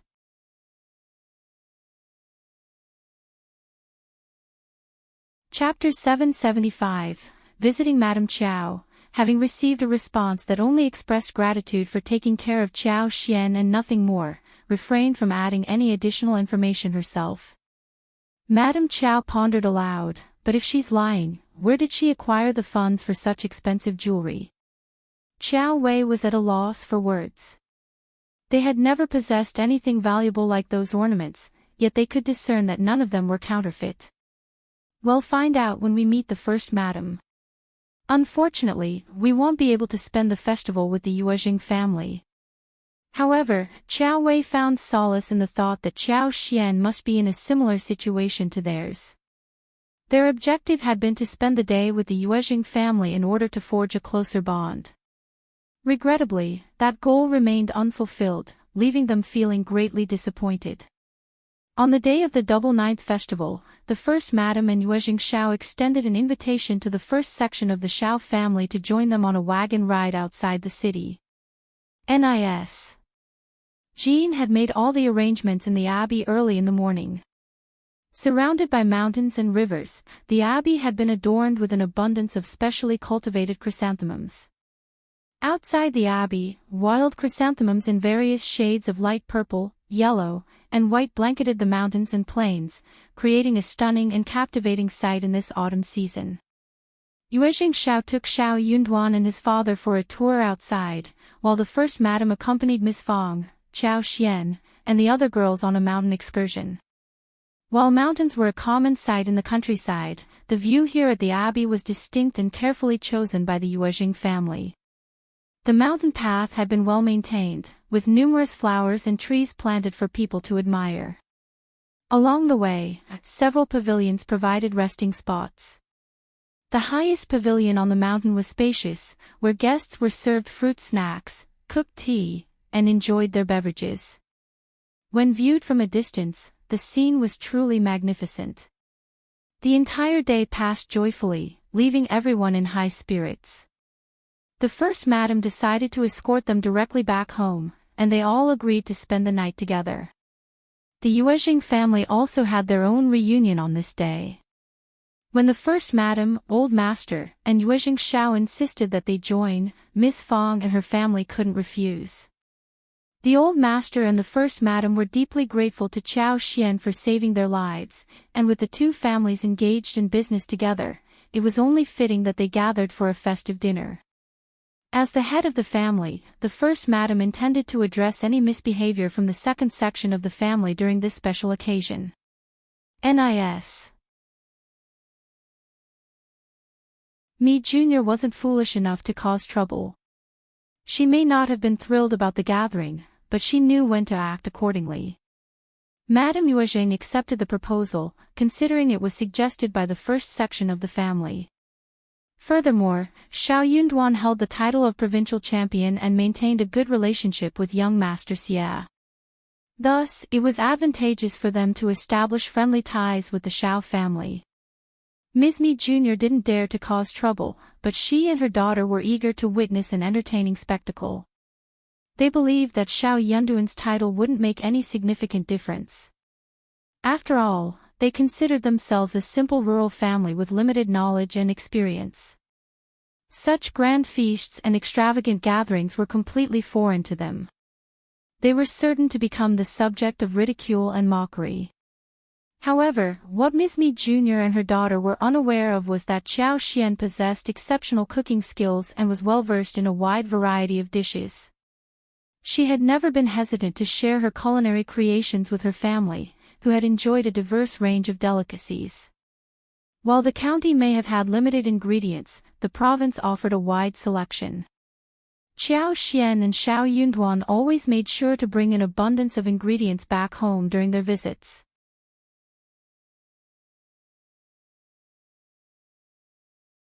Chapter 776.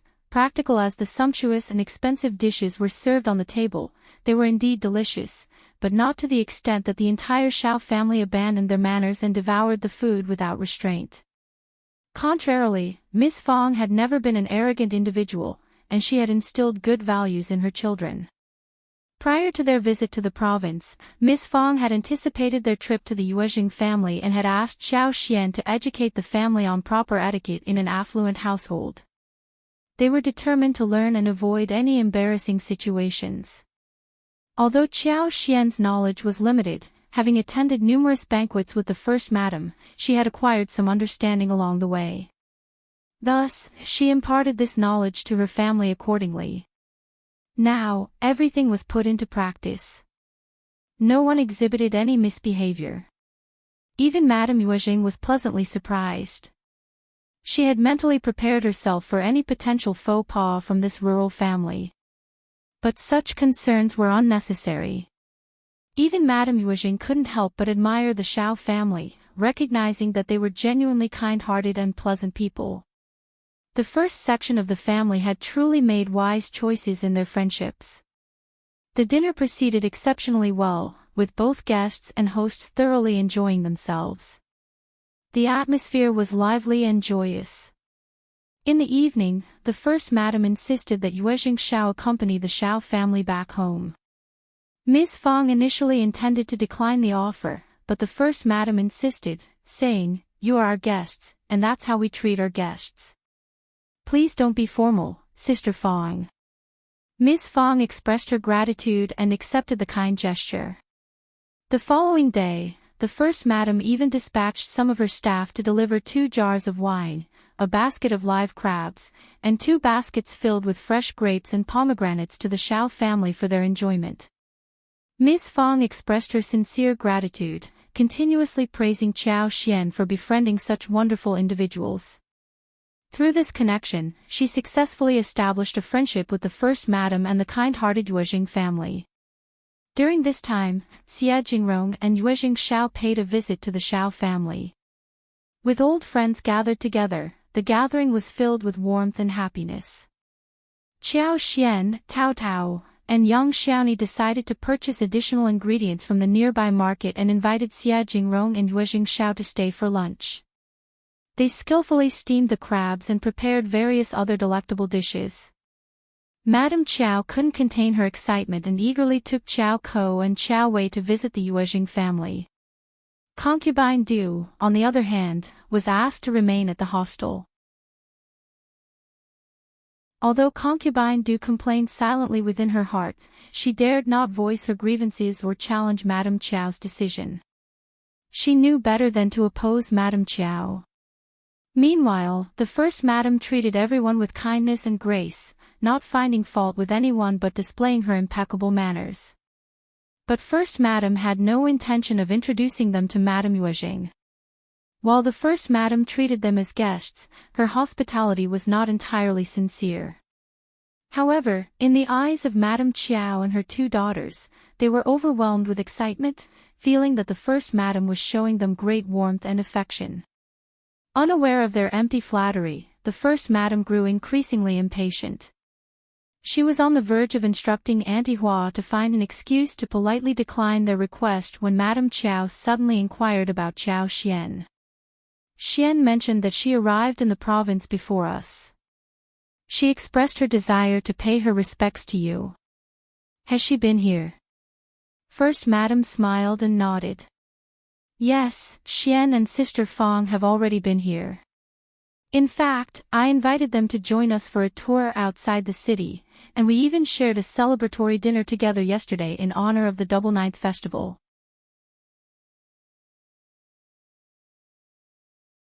Chapter 777, Visiting What? You invited them to spend the day together. The three women's expressions instantly changed. Qiuyue reacted the most fiercely, her anger bursting forth without any hesitation. First madam observed their reactions and sneered inwardly, perplexed by their distress. Why did they care so much about her treating Qiao Xian kindly? Why were they reacting so miserably, especially elder Miss Qiao? She appeared as though she had been struck. First madam couldn't comprehend it at all. It was true that the entire family disliked Qiao Xian and had never treated her well. But she had openly invited Qiao Xian and her family to visit, with no intention of hiding her actions. She smiled and explained, I have always held great admiration for Xian, and I genuinely like her.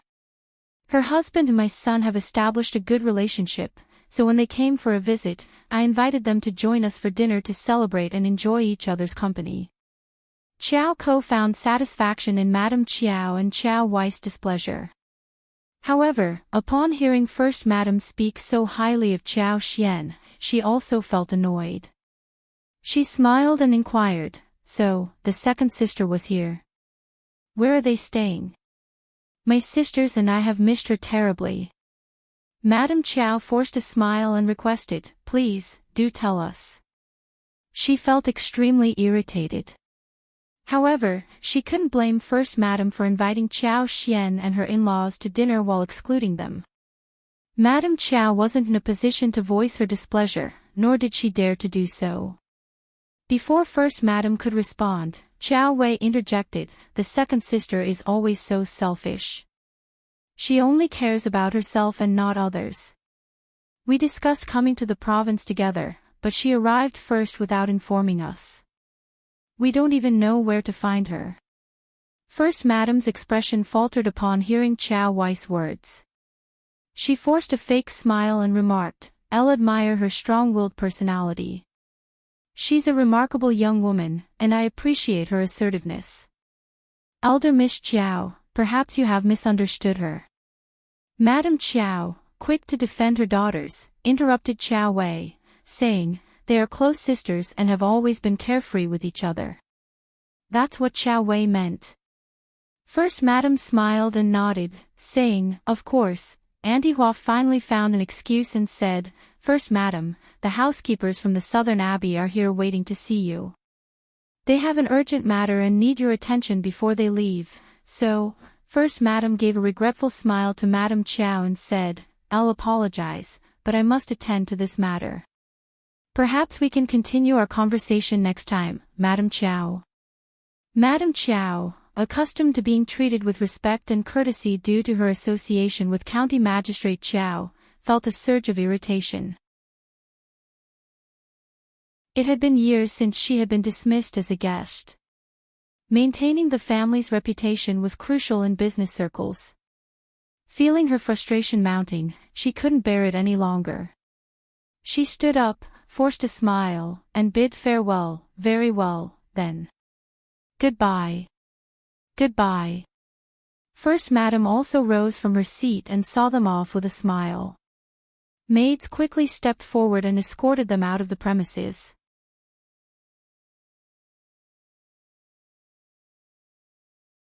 Chapter 778. Feeling sorry. Qiuyue and Qiao felt a mix of disappointment and annoyance. They had expected First Madam to be generous and offer them presents as well. After all, she had showered Qiao Xian with precious gifts. Why were they being treated so differently? They couldn't help but wonder why the Yuezheng family didn't even bother to offer any presents during their first meeting. It seemed unfair and left them feeling overlooked. Unbeknownst to them, First Madam had indeed prepared some gifts. However, upon hearing Qiuyue speak ill of Qiao Xian and Qiao constantly indicating their annoyance towards her, First Madam's initial goodwill wavered. She was a perceptive person and understood that maintaining superficial connections was unnecessary. Ultimately, she decided not to present them with any gifts. It was a subtle way of expressing her dissatisfaction and protecting Qiao Xian from unfair treatment. Madame Qiao, on the other hand, grew increasingly irritated by her encounter with First Madam. She couldn't fathom what was wrong with the Yuezheng family. She was about to return to the capital with her husband, and she had no intention of cultivating any further relationship with them. Perhaps their family's business in the north wasn't doing as well as she had presumed. Madame Qiao couldn't comprehend the arrogance displayed by the Yuezheng family in treating an officer's wife so poorly. In her eyes, they were nothing more than a group of uncivilized and narrow-minded individuals lacking basic manners. While she acknowledged that there was little she could do about the Yuezheng family directly, she was determined to make Qiao Xian suffer. Madame Qiao refused to let Qiao Xian believe that her husband's newfound status made her invincible. As the girl's biological mother, Madame Qiao believed she had the authority to teach her a lesson, despite her marriage. As Madame Qiao and her daughters departed from First Madam's residence, a realization struck her. First Madam had failed to provide them with the information regarding Qiao Xian and her in-laws' whereabouts. However, it was not feasible for her to turn back and inquire at that moment. Madame Qiao reluctantly let go of the thought, feeling even more disgruntled. Just as she was leaving the mansion with her biological daughter and the concubine's daughter, they unexpectedly encountered Ms. Mi Jr. Ms. Mi Jr. initially didn't recognize Madame Qiao and her daughters, resulting in a frown on her face. However, the maid intervened and introduced both parties to each other. Upon learning that Ms. Mi Jr. was the second Madame Yuezheng, Madame Qiao felt a surge of motivation and greeted her, inadvertently revealing her status as Qiao Xian's biological mother. She wanted to make it clear that Qiao Xian would never escape the influence of the Qiao family. Nis. Mi Jr.'s eyes lit up, and she greeted Madame Qiao with a smile. "Oh, Mrs. Shao's lineal mother, greetings. You are too kind, second Mrs. Yuezheng." Madame Qiao felt even more irritated seeing Ms. Mi Jr. greet her for Qiao Xian's sake. Madame Qiao couldn't help but wonder if that wretched girl had managed to gather so many allies. She knew that First Madam didn't wish to keep her around, and Ms. Mi Jr.'s husband had sons of his own. It was a well-known fact that biological mothers and the children of concubines were rarely on good terms. Thus, Ms. Mi Jr. saw an opportunity to cause trouble, leveraging her position as the second madam to spite Qiao Xian's lineal mother. "My elder sister-in-law must be too busy to receive you well. I am free. If you want, what about having tea with me? We can have some nice chats with each other too." Faced with Ms. Mi Jr.'s warm, open arms, Madame Qiao and the two daughters were so surprised and glad. They were never going to miss this open opportunity. Madame Qiao accepted the invitation directly. Therefore, the three women walked away with Ms. Mi Jr. But the maid who was supposed to lead them out could not do anything, but reported the situation to First Madam honestly. First Madam was very surprised. But she did not mind. Instead, she smiled briefly. "My sister-in-law is very hospitable. She was never up to any good." But that did not bother her.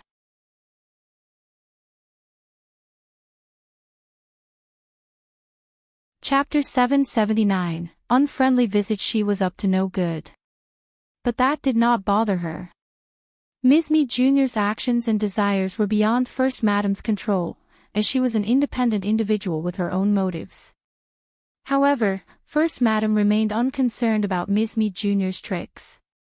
Madam Qiao and her two daughters were warmly received by Ms. Mi Jr. and her family. They had pleasant conversations, and Yuezheng Ting, Qiao Ko, and Qiuyue quickly formed a friendship. It was a surprising turn of events for Madam Qiao and her daughters, leaving them highly satisfied when they departed in the afternoon. During their conversation, they found common ground in their dislike for Qiao Xian, Shao Yunduan, and the Shao family. Madam Qiao couldn't help but sneer as they left the Yuezheng family, instructing the coachman to take them to the alleyway. That damned girl had the audacity to buy a house in the province. Bah! On that particular day, Xie Jingrong and Yuezheng Shao paid a visit to Shao Yunduan. They spent half a day together and extended an invitation for a small gathering the next day before their departure. Madam Qiao and her daughters arrived immediately after Xie Jingrong and Yuezheng Shao had left. Qiao Xian and her family had been exploring the city and enjoying various activities, such as attending flower shows and hiking. They decided to have a well-deserved rest at home in the coming days. As a result, Qiao Xian, Miss Fang, and the rest of the family were all present at home when Madam Qiao and her daughters arrived. The gate housekeepers were previously employed by First Madam. She had even transferred their contracts to Qiao Xian, so they now worked for her. They were responsible for taking care of the house in Qiao Xian's absence. Auntie Ling knocked forcefully on the door, and when the housekeeper opened it, he was greeted by Madam Qiao, her two daughters, two maids, and Auntie Ling. They all seemed to exude an air of intensity that made him feel slightly uneasy. The housekeeper was taken aback by the unexpected visitors. "Excuse me, who are you?" he asked, trying to regain his composure. Auntie Ling put on a strained smile. "Yes, this is the residence of the Shao family from Shaoding village. We have come to visit." The housekeeper nodded, still somewhat bewildered. "Very well. Madam Qiao is the lineal mother of your Mrs. Shao. Please inform her and ask her to come out and greet us," Auntie Ling instructed, her tone leaving no room for argument. The housekeeper hesitated for a moment. He was unaware of the relationship between Madam Qiao and Mrs. Shao. However, without questioning further, he allowed them to enter and promptly informed his wife to relay the news to Mrs. Shao. Madam Qiao observed the expansive yard with a mix of envy and annoyance, her resentment growing. She was determined to take out her frustrations on Qiao Xian. Upon hearing of their arrival, Qiao Xian greeted the news with a smile. "I was just thinking about them. I didn't expect them to arrive so quickly." Ms. Fang hesitated, concern evident on her face. "Qiao Xian, they have come here so swiftly. What do you plan to do? This house has plenty of rooms. If you don't mind, we can accommodate them for the night." Qiao Xian understood her mother-in-law's worries, aware that accommodating Madam Qiao and her daughters could strain their already delicate relationship.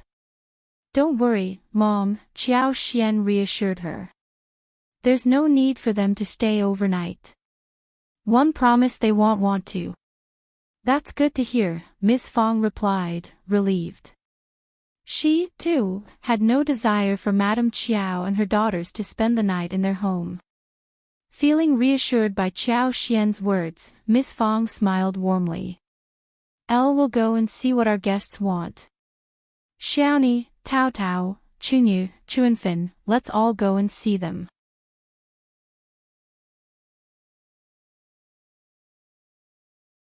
Chapter 780, The Qiao family's business. She was determined to support her daughter-in-law, ready to confront any bullying from her lineal mother. With a sense of warmth in her heart, Qiao Xian smiled confidently. "All right, let's go and see what they want." The group made their way to the front yard, where they were met with piercing gazes from Madam Qiao and her two daughters. Qiao Xian, how dare you buy a house behind our backs? Explain yourself. Madame Qiao's voice was filled with anger. Qiuyue couldn't contain her frustration any longer and erupted in a furious shout. Explain yourself, Qiao Xian. Qiao Xian raised an eyebrow, feigning surprise. Explain. What for? You're speechless, aren't you? If it wasn't for second Mrs. Yuezheng, we wouldn't have found out about this. Qiuyue's voice was filled with contempt. Miss Fang cleared her throat, displaying confusion. Madam-in-law, your daughter is speaking quite rudely. Why should we have to inform you about our house purchases? Qiuyue. Madame Qiao was stuck in words. Indeed, the Shao family had every right to purchase the house without informing the Qiao family, as they didn't rely on them for financial support. The Qiao family's furious rush forward seemed unreasonable. Qiuyue, determined to provoke a confrontation, sneered, "We're all here together, so why pretend?" Qiao Xian, did you pay for that house? Where did you get the money from? Qiao Xian did buy the house and possessed the contract. However, Miss Fang had never asked her about it or sought to claim ownership for herself. Being an honest person, she appeared somewhat hesitant. Qiao Xian spoke up, "Elder sister, you've never been to the Shao family, so how can you know their financial situation?" The Shao family purchased the house. Young Master Yuezheng and my husband have been friends for a long time, so it's only natural for him to assist when my husband wanted to buy a house like this. Qiuyue seethed with anger and exclaimed, "Second Mrs. Yuezheng claimed that first madam gave you this house." Qiao Xian responded calmly, "Oh, she lied." Qiuyue sneered, "That's impossible." "Why do you think so?" "If you want, you can bring second Mrs. Yuezheng and first madam here, and we can all discuss this together." Qiuyue glared at her fiercely. She knew she would never be able to bring second Mrs. Yuezheng or first Niadame here. Qiao Xian was deliberately making things difficult for her. It was all intentional. All right, Madame Qiao understood the situation clearly. They knew something fishy was going on, but they lacked proof to support their claims. Qiao Xian and Miss Fang exchanged arguments, but they couldn't find any inconsistencies in each other's statements. "Mrs. why don't you invite us inside for some tea?" Miss Fang stepped aside and said, "Please come in." Madame Qiao glanced at Qiao Xian with a mix of disappointment and concern. "Didn't you say we were traveling together? Why did you leave on your own?" "Your father and I missed you." Qiao Xian responded calmly, "Mom and Dad, third brother, third sister-in-law, Tao, and Qi were all eager to come here. I was so caught up in the excitement that I forgot to inform you. I apologize, Mother.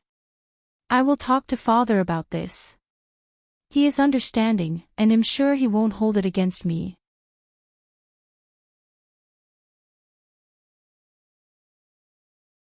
Chapter 781, Cheap Deal. Madame Qiao. Madame Qiao's anger intensified. She had not expected Qiao Xian to be so adept at handling the situation. It only fueled her regret further. She wondered why she had allowed Qiao Xian to marry Shao Yunduan in the first place. Perhaps she should have sent her to become a nun instead. Qiuyue couldn't bear Qiao Xian's deliberate arguments. "You did this on purpose. What a pathetic excuse. Qiao Xian, you are truly wicked." Qiao Xian inwardly sighed, thinking, how can you be so foolish? Unsurprisingly, Miss Fang didn't take kindly to Qiuyue's accusation. She retorted, "Elder Miss Qiao, my daughter-in-law is telling the truth. We were all eager to explore the province, so we came together as a family." Young Xiaoni chimed in, "Yes, we were all excited about this trip. My fifth sister-in-law is incredibly kind and patient, explaining everything to us because we are unfamiliar with the area. It's only natural that she got caught up and forgot to inform you. Can't you understand that?" Tao Tao chimed in, saying, "We're not perfect, we can forget things." "Yeah, stop nitpicking. You're right, everyone can forget things." Qiao Xian smiled warmly and contentedly, her eyes sparkling with joy. It was indeed a delightful day. Qiao Wei's face contorted in frustration. What was going on? How had Qiao Xian managed to win everyone over? Had she bought them off? Qiao Ko couldn't help but feel bitter and envious. It seemed like the women from the Shao family were all standing up for Qiao Xian and contradicting Qiao Wei. Qiao Xian was incredibly fortunate to have such supportive in-laws. In the end, it turned out that Qiao Xian was the one who had struck gold. Qiao Xian's popularity among the Shao family took Madame Qiao by surprise. She hadn't expected the women from the countryside to stand up for Qiao Xian and contradict her own daughter. Yet, she couldn't deny that Qiao Xian had carelessly fallen into their trap, leaving her with no excuses to defend her. Madame Qiao sighed inwardly, realizing that her daughter's impulsive behavior had put her in a difficult position. Trying to diffuse the tension, Madame Qiao forced a smile. Wei has always wanted to travel with Xian, and she was disappointed when it didn't happen. That's why she spoke rudely. "Please, Mrs. In-law, don't be angry with her." Qiao Xian gracefully responded, "It's all right, mother. My mother-in-law is understanding and forgiving. She won't hold any grudges against my sister." She explained herself to avoid any misunderstandings. Young Xiaoni chimed in, "Yes, my mother-in-law is truly wonderful. She treats us with so much kindness." The two sister-in-laws exchanged a warm smile, appreciating each other's positive qualities. Young Xiaoni, being down-to-earth and genuine, continued to speak highly of her mother-in-law, unaware of the underlying tension. However, Qiao Xian noticed Madame Qiao's subtle mockery of her mother-in-law and refused to let it slide. She wouldn't allow Madame Qiao to belittle her mother-in-law. Ms. Fang, feeling pleased and grateful, beamed and said, "That's because you are so kind, so I treat you well in return. I'm not a mean person. Please come in and have a seat, Mrs. In-law." Madame Qiao tightly held Qiao Wei's hands, maintaining a smile as they took their seats. Qiuyue then served the tea. As Madame Qiao sipped the tea, she suddenly realized that she had nothing more to say. How could she interrogate Qiao Xian about the house or her decision to leave without them? She was at a loss for words and unsure how to proceed.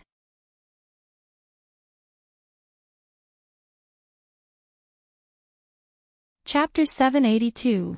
Staying away. Madame Qiao was aware that First Madame held a dislike towards them, and she acknowledged First Madame's strong and independent nature, making it difficult to influence her. Qiao Xian's behavior didn't offer much support either, as her attitude seemed to align with First Madame's. Despite this, Madame Qiao felt fortunate to have made a connection with Second Mrs. Yuezheng. However, what Madame Qiao didn't realize was that Second Mrs. Yuezheng had no involvement in the family's business affairs. She lacked the capability to contribute or meddle in any significant way.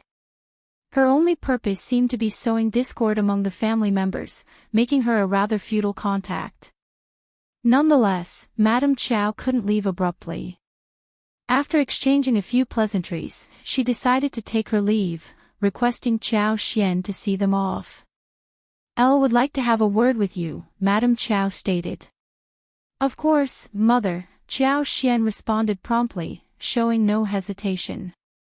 Ms. Fang and Yang Xiaoni exchanged worried glances as they observed the interaction between Madame Qiao and Qiao Xian. Qiao Xian reassured them with a smile and a slight shake of her head, indicating that she could handle the situation. Madame Qiao grew increasingly annoyed by this display. She felt a sense of frustration towards how the entire family seemed to perceive her. How could an in-law family behave in such a manner? Qiao Xian accompanied them outside. In the front yard, Madame Qiao cast a glance at the others, signaling her desire to speak with Qiao Xian privately. Qiao Wei wasn't particularly pleased, but after a momentary exchange of glances with Qiao Xian, she reluctantly complied. "Do you have something to say to me?" Qiao Xian asked with a smile. "You are the wife of the provincial champion, and your popularity is soaring. I don't dare to give you any orders," Madame Qiao remarked sarcastically. Qiao Xian maintained a pretense of ignorance towards the mockery, responding with a bashful smile, "I'm not that popular, but I'm happy. After all, my husband holds the title of provincial champion." Madame Qiao's expression softened slightly. Why had she attempted to mock Qiao Xian in the first place? She gazed at Qiao Xian intently and asked, "Qiao Xian, I can see through you now. Do you hate me and the old master?" Qiao Xian denied it, a serene expression on her face. "That's not true. We can simply keep our distance from each other, just as we have done in the past." Madame Qiao sneered, "Shao Yunduan is still far from becoming an official. Are you already trying to push us away?" Qiao Xian countered, "Haven't we always been distant from each other? What do you mean by pushing you away now?" Madame Qiao felt a mix of shame and anger welling up within her. Indeed, their relationship had been virtually non-existent until Old Master sought to curry favor with Shao Yunduan, considering his promising future. "You truly despise us. What do you think the Old Master will do when he learns of this?" Madame Qiao questioned. Qiao Xian maintained her smile. "As a married daughter, you have no power over me. Madame Qiao, focus on earning the trust of County Magistrate Qiao first." "You." Madame Qiao's mind raced with one thought, "I won't let her live in peace. I won't let Shao Yunduan succeed. Otherwise, this wretched girl will overshadow and trample over me." "You were the one who made the lipsticks, weren't you?" Madame Qiao suddenly inquired, recalling the information she had heard from Miss Mi Jr. The popularity of the lipsticks was undeniable, and Madame Qiao was well aware of how challenging it was to obtain one. Qiao Xian, in her eyes, lacked the skill to create such exquisite products. However, Madame Qiao couldn't dismiss the possibility that Miss Mi Jr. had spoken the truth. Qiao Xian had been deceiving her all along, hiding her true abilities. She lied. She lied so she could create those lipsticks, Madame Qiao realized. Qiao Xian met her gaze, a smile playing on her lips as she nodded. "Yes, I did."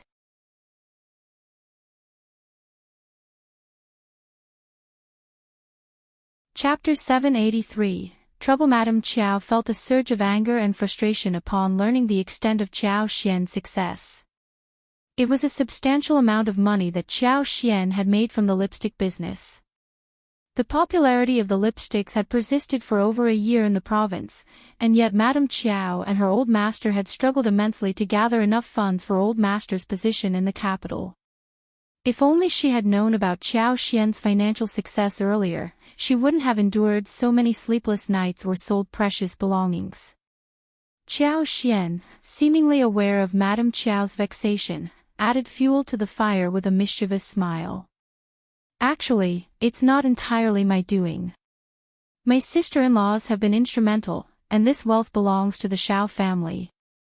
Madame Qiao forced a smile, understanding that Qiao Xian was purposefully provoking her.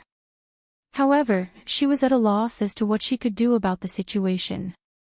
Even though she now knew that Qiao Xian was the mastermind behind the profitable lipstick business, she was powerless to take action against her. Madame Qiao's mind was filled with determination. She refused to let go of the matter regarding the lipsticks. She planned to discuss it with the old master, seeking to acquire the instructions and secure a continuous source of wealth for their family. With the success of the lipstick business, both she and the old master would no longer have to face financial hardships.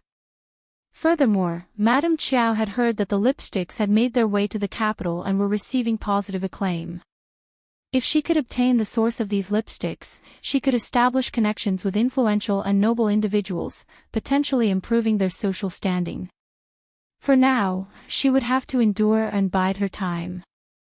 The Shao family is indeed remarkable.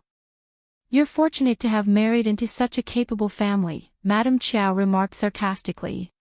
Qiao Xian maintained her composure and replied, "Thank you for acknowledging their assistance, mother. I will always remember your kindness." Madame Qiao sneered in response. "Make sure you do." She then took Qiuyue and Qiao Ko with her, and Qiuyue was on the verge of asking a question when she abruptly stopped. "Mother, the Shao family is quite formidable. Shao Yunduan is just an ordinary recommended man. They think they have already reached great heights." Qiuyue was seething with anger. "Qiao Xian never mentioned this house to us. Is it so degrading to have a house like this? She didn't even invite us to stay. But I wouldn't want to stay with her either. And she doesn't say a word about it. Mother, she's humiliating you," Qiuyue exclaimed. Her frustration evident. Madame Qiao's expression turned cold. Indeed, Qiao Xian was humiliating her. She was also humiliating the old master. They were both in trouble now. The old master was too foolish to realize that they were not hated. The couple was narrow-minded and sought revenge. Let it go. Don't waste your anger on such people. We now know everything about her, and I will have a serious conversation with your father, Madame Qiao stated firmly. And don't mention the lipsticks in front of her. Qiuyue's eyes gleamed with curiosity. She asked indignantly, "I almost forgot to ask her. Mother, did she really make those lipsticks?" Madame Qiao nodded. Qiuyue gasped, her disbelief evident on her face.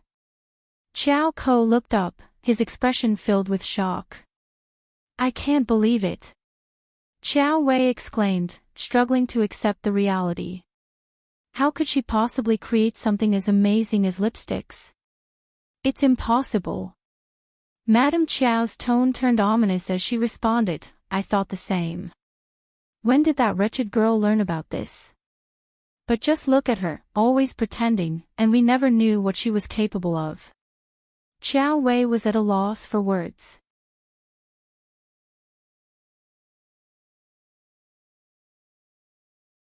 Chapter 784, Invitation. Qiao Xian had undergone a remarkable transformation from her previous timid demeanor as the daughter of a concubine.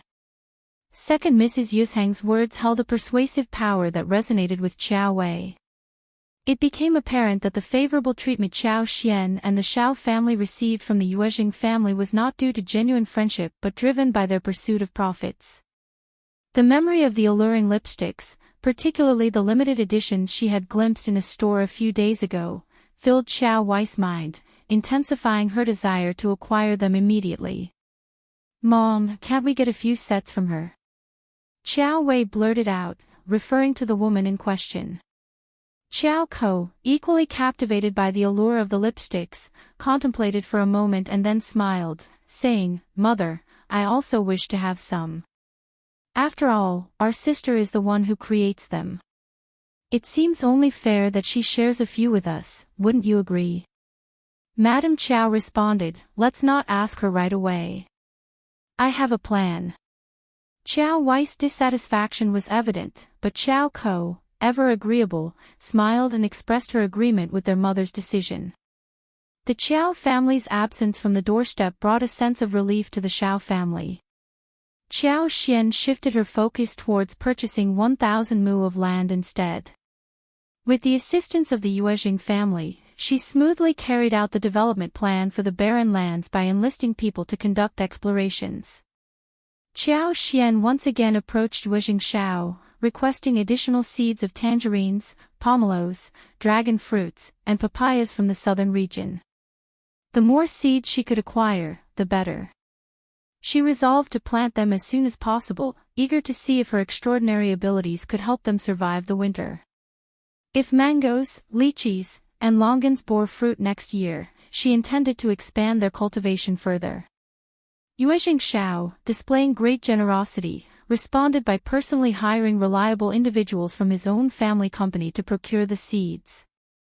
Ensuring the survival of the transported seedlings became their primary concern, though Qiao Xian and the others were confident it wouldn't pose significant difficulties. Qiao Xian held no worries about the transportation process. These seedlings were not delicate or fragile, they could withstand the journey without issue. Particularly the dragon fruits and papayas, which were known for their resilience. In addition to acquiring fruits from the southern region, Qiao Xian secured 30 mu of land for lemon trees and another 20 mu for figs. Once Qiao Xian finalized the plan, she no longer had to visit the fields daily since Yuezheng Shao's team took care of the necessary arrangements. However, Qiao Xian didn't completely delegate the responsibility. She continued to make regular visits to the fields. Sometimes, she would bring along Tao Tao and Yang Xiaoni, allowing them to accompany her and learn more about the process, which would prove beneficial for their own knowledge. On a particular day, an unexpected invitation arrived from Yuezheng Ting, inviting Qiao Xian to a gathering. Qiao Xian was taken aback by the surprise invitation but ultimately accepted it wholeheartedly. Qiao Xian found herself without the company of Yang Xiaoni, Tao Tao, or Qiuyue. However, she knew she had to protect herself even without their presence. Escorted by a female maid, Qiao Xian climbed into a wagon that would take them beyond the city's limits. Curiosity did not drive her to inquire about their destination. Eventually, they arrived at a mansion situated in an outskirts area. Qiao Xian spotted Yuezheng Ting engaged in conversation with Qiao Ko and Qiuyue. While she hadn't anticipated this meeting, she wasn't surprised either. Madame Qiao had previously spoken with Ms. Mi Jr., and it was only natural for Qiao Ko and Qiuyue to form a friendship. Qiao Xian understood the underlying dynamics. "Mrs. Shao, how unexpected to have you respond to my invitation. What a delightful surprise." Yuezheng Ting sneered, her tone laced with mockery. Yuezheng Ting knew that she could never marry Xie Jingrong. Yet, she refused to be forced into a union with anyone else, especially when her mother persisted in finding a suitable suitor. Yuezheng Ting was determined to find a way to escape such arrangements.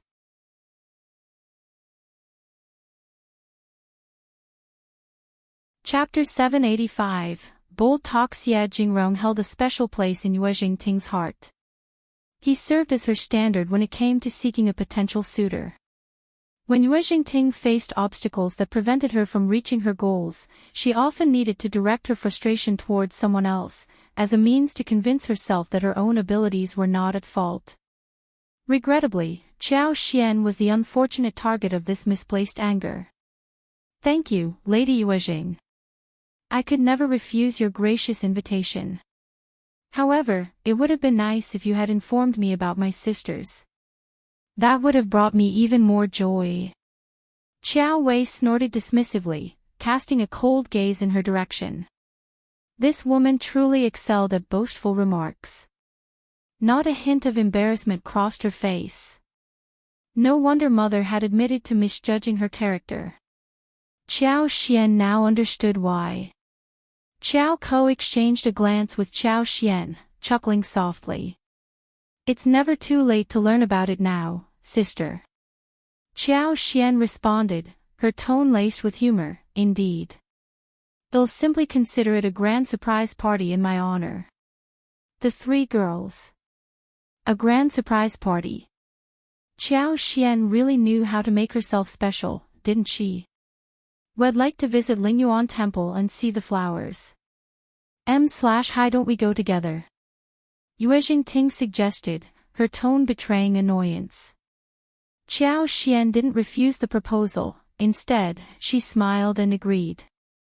They boarded the wagon and set off towards Lingyuan Temple. The temple wasn't too far from the mansion, and they reached it within half an hour. Nestled amidst the mountains, the temple was surrounded by towering ancient trees. As they ascended the steps, the tranquility of the surroundings dispelled the remnants of summer's heat. Normally, climbing the mountain with close friends and family would be a delightful experience, creating a sense of contentment. However, with Yuezheng Ting, Qiao Ko, and Qiuyue by her side, Qiao Xian had to remain cautious and curious. Qiao Xian had no idea of their true intentions for bringing her here, but she was certain that they had ulterior motives. With her superpower by her side, Qiao Xian felt no worry at all. Lady Yuezheng held considerable influence, and it seemed she had made prior arrangements, as the monks warmly received them and provided a serene courtyard for their rest. Qiao Ko and Qiuyue rarely ventured out, as there were limited places for amusement in the county. Thus, they displayed great interest in the temple, which was renowned as one of the province's 3 great temples. As Yuezheng Ting had visited numerous times, she took great pride in showing them around and sharing information about its history. The landscape in the back mountain was breathtakingly beautiful. On this delightful autumn day, flowers adorned every corner. Yuezheng Ting guided them through the scenic areas, and they engaged in pleasant conversations as they strolled. The mountainous terrain was rugged, twisting, and uneven, far from flat. Yuezheng Ting and Qiuyue exchanged a knowing glance before shifting their gaze to their maids. Unfriendly approached Qiao Xian with deliberate slowness, before suddenly giving her a push and a shove. With a startled scream, Qiao Xian tumbled down the hill, rolling all the way until she landed amidst the shrubbery, her cries echoing in the air. Observing Qiao Xian lying motionless in the grass, the group assumed she had lost consciousness. Yuezheng Ting chuckled and sneered. Elle thought she was quite nimble. Turns out, she's just a fragile little thing. Qiao Ko joined in the laughter, remarking, she brought this upon herself by being so confident and coming alone. That was a foolish decision on her part, added another girl. The trio erupted in laughter, relishing in the situation. Qiuyue, wearing a satisfied expression, flattered Yuezheng Ting with a smile. You are truly clever, Sister Yuezheng. With her reputation ruined, she will never be able to recover. They eagerly anticipated whether Qiao Xian's provincial champion husband would still want her after such a downfall.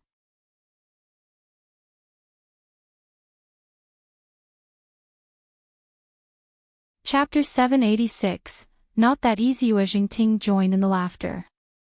Indeed. I despise her, and it's satisfying to see her in this state. Qiao Xian, the woman, had been married, but she continued to seduce Brother Xia and slander Qiao Xian in his presence, deliberately creating misunderstandings. Yuezheng Ting had no intention of allowing her to live a peaceful life. Glancing at the others, Yuezheng Ting reminded them, remember our plan. We cannot afford any mistakes if questioned. Qiuyue and the others nodded in agreement. They had rehearsed their story beforehand. They would claim that they had traveled together, and Qiao Xian had insisted on reaching the flowers on the steep hill but had a mishap and fell. Initially, they hadn't paid much attention, but their panic grew when they couldn't find her. They had searched everywhere but failed, which led to them seeking help from the temple staff. The 3 girls exchanged sinister smirks. By presenting this narrative, when they eventually went to search for Qiao Xian, everything would have transpired as planned. Whatever happened to Qiao Xian would no longer be their concern. Qiao Xian had brought this upon herself by accepting their invitation despite having offended them. Not everyone was as gullible and feeble as she seemed. The 3 girls chatted and walked, their confidence and wickedness evident in their smiles. They decided to spend an hour in a secluded area before heading to the temple to enlist someone's assistance in searching for Qiao Xian. However, as they took a few steps, their feet became entangled in vines, causing them to trip and roll downhill into the shrub, huddled closely together. Qiao Xian, using her superpower, had been closely monitoring their every move and conversation since their arrival at Lingyuan Temple. She witnessed Yuezheng Ting and Qiuyue instructing the maids to push her. Being aware of their malicious intentions, she strategically positioned herself to roll down the hill at the exact moment of their push. Utilizing her powers, she had vines protect her during the descent. Thus, despite appearing disheveled and injured from the girl's perspective, she was completely unharmed. However, rolling downhill did result in some minor injuries, but they were inconsequential. Lying motionless, Qiao Xian employed her full superpower to capture their laughter and venomous words. She couldn't comprehend why girls raised in prominent families would exhibit such wickedness at such a young age. They delighted in tormenting others due to their wealth and influence, and today, Qiao Xian would repay them for their actions. They would not be allowed to leave unscathed. Therefore, harnessing her superpower, Qiao Xian caused the vines to rapidly grow and strengthen, creating a tangle that tripped the girls, sending them tumbling downhill. The effect of her superpower on the plants was temporary, and they would soon return to their normal state. However, it would take approximately half a month for the plants to fully recover.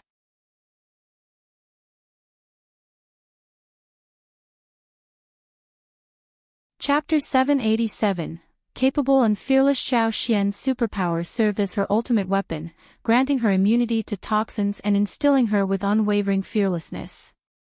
She could confidently go anywhere without concern, including accepting Yuezheng Ting's invitation.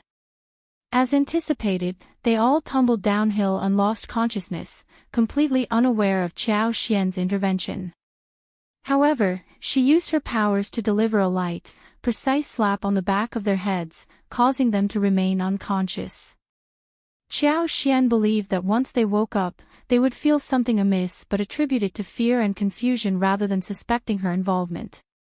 With no tangible evidence, they would be unable to find fault with her.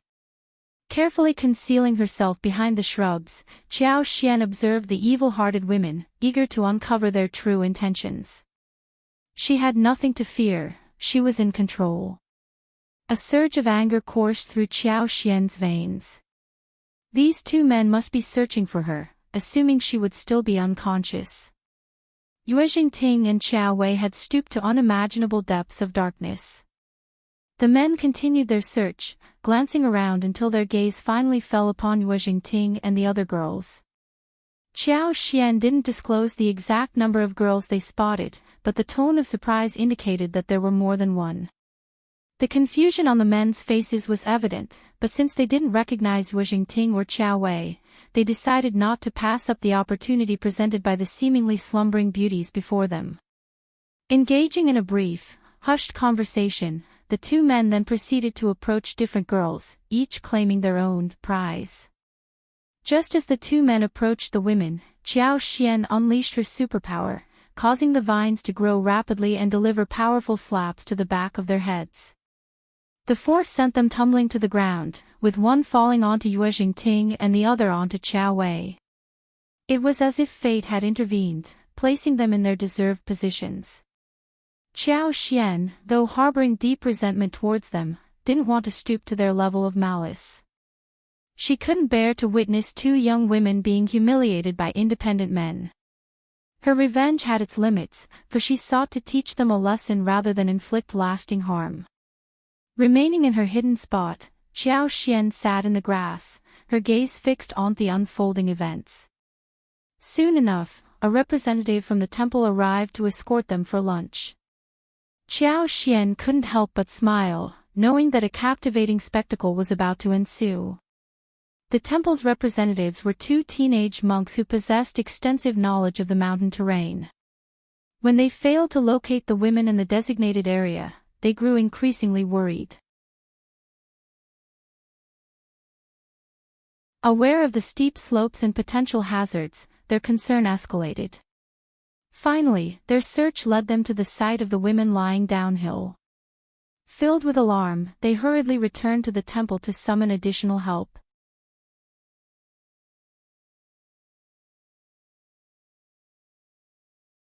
Chapter 788. Crazy. Upon witnessing the women lying in such a manner, the two teenage monks refrained from approaching. They hesitated, fearful of potential accusations and lacking evidence to defend themselves. Instead, they swiftly returned to the temple and guided dozens of other monks to the scene. Qiao Xian, aware of the imminent arrival of the monks, positioned herself among the motionless figures and closed her eyes, feigning unconsciousness. As the monks gathered around, the scene transformed into a grand spectacle. Qiao Xian observed the unfolding drama in silence, just meters away. Taking advantage of the commotion, she discreetly employed her superpower, extending the plant roots towards Yuezheng, Ting and Qiuyue, causing them to gradually awaken. Yuezheng, Ting and Qiuyue regained consciousness, their eyes falling upon the unsightly, disheveled man lying on top of them. A horrified scream escaped their lips. Oh! Shortly after, Qiao Xian was discovered as well. She slowly woke up, deliberately portraying a pale, frightened expression on her face, as if she too had endured a terrifying ordeal. The three maids, equally distressed and injured, joined in the chorus of cries. Upon returning to the temple, Yuezheng, Ting and Qiuyue remained engulfed in a whirlwind of humiliation and fury. Tears streamed down their faces as they cursed vehemently, unable to comprehend the unexpected turn of events. They had never imagined that a simple trip could lead to such a horrifying encounter. The mere sight of those two unknown men hovering above them had etched a nightmare into their souls, an ordeal they believed would haunt them forever. To make matters worse, their distressing ordeal had unfolded in front of numerous witnesses. Consumed by anger, the two girls yearned to seek vengeance. They directed their curses towards the men and, ultimately, Qiao Xian, blaming her for orchestrating the entire incident. However, Qiao Xian calmly defended herself, asserting her innocence. One had no part in this. I fell first and lost consciousness. How could I possibly have set you up? The sincerity in Qiao Xian's words resonated with the monks, who found her explanation convincing. Nevertheless, the rage within Yuezheng, Ting and Qiuyue remained unabated, rendering them impervious to any form of reasoning. The two women's curses grew fiercer, their determination to never forgive Qiao Xian intensifying. Of course it was you, Qiao Xian. You are truly wicked. I will never forgive you for this. Nor will I. Qiao Xian's face sank. You may be angry, and one understand that. But one will not allow myself to be unjustly accused. The world is just, and I fear no false accusations. If you dare to blame me, go ahead and try. Her words carried a provocative tone, as if she knew that their plan to frame her had crumbled. The two girls continued to curse loudly, their anger unrestrained. Qiao Xian halted in her tracks and turned away, her expression filled with fury. The monks furrowed their brows, feeling both uncomfortable and disgusted by the scene unfolding before them. It was clear that Mrs. Shao had fallen first, a fact that the two women did not deny. Blaming Qiao Xian seemed unreasonable and unfounded, no wonder the two girls ran into trouble. Growing weary of the situation, some monks interjected, suggesting that they return to the temple and discuss the matter later. The two women ceased their curses momentarily, redirecting their threats towards the monks, warning them never to utter a word about what had transpired that day, under the threat of eternal unforgiveness. However, the two women's threats held little weight, as they had nothing new to use as leverage. The monks unanimously expressed their commitment to keeping the events a secret, not willing to risk further entanglement with the enraged duo.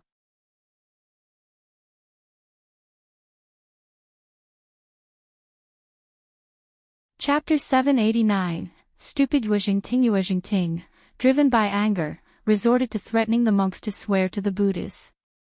However, her audacity and arrogance incited fury among the monks. Who did she think she was to demand such a sacred oath from them? The monks saw no reason to comply with her demands. Instead, they firmly stated that they would not swear to the Buddhas, but they would honor their commitment to keep the events confidential.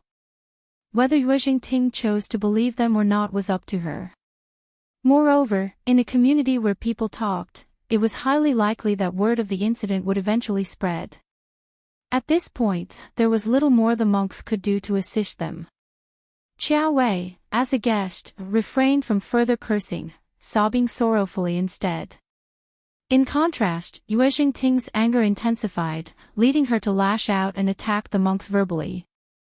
However, it was important to note that the monks had no obligation to assist the Yuezheng family beyond the bounds of common decency.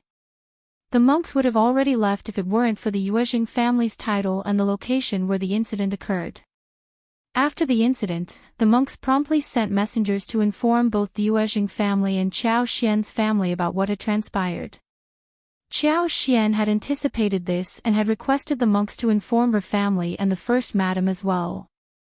Feeling sympathetic towards Qiao Xian, the monks agreed willingly and informed both parties without delay.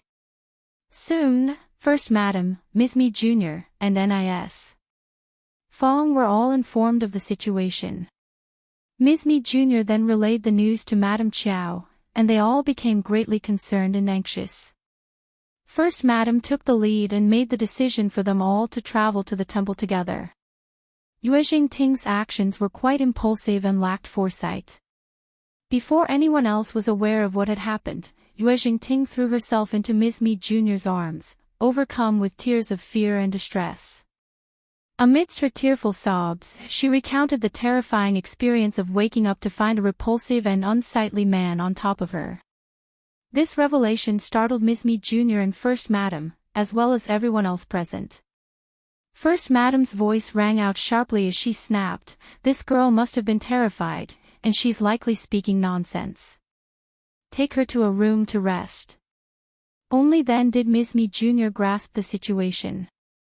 She interrupted Yuezheng Ting's cries and guided her back to the room that had been arranged by the temple. First Madam led Qiao Xian, the rest of their group, the monks who had come to their aid, and the temple chief to proceed with further discussions. The temple was now entangled in this matter, and it was necessary to clarify everything. First Madam turned to Qiao Xian and asked, "What happened?" Yuezheng Ting interjected, cursing, "She set us up. It was all her doing." First Madam's expression hardened. "Quiet down now. You'll have your chance to speak." Ms. Mi Jr.'s anger flared up. "Elder sister-in-law, you're siding with an outsider." First Madam sneered. "Have you forgotten about the fan?" Ms. Mi Jr. found herself at a loss for words. Qiao Xian responded, "Lady Yuezheng, how amusing. You had a whole entourage with you, while I had no maids by my side. You invited me to join you for a pleasant time in the temple and the surrounding mountains, and now you accuse me of setting you up." Madame Qiao intervened sharply, "Xian, mind your manners. Lady Yuezheng would never plot against you." Ms. Fong, displeased by Madame Qiao's statement, retorted, "Madam, you may not be Qiao's biological mother, but that doesn't mean you should show such obvious favoritism, does it?"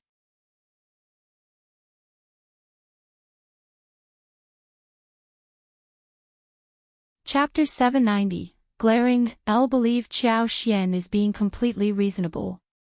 Let's maintain a respectful tone, shall we? There are numerous monks present who can serve as witnesses, if needed," Ms. Fong interjected. Madame Qiao, unable to counter the arguments of First Madam and Ms. Mi Jr. due to their higher social status, felt a surge of anger and shame. Her face turned sour as she replied, "I am simply teaching my own daughter a lesson.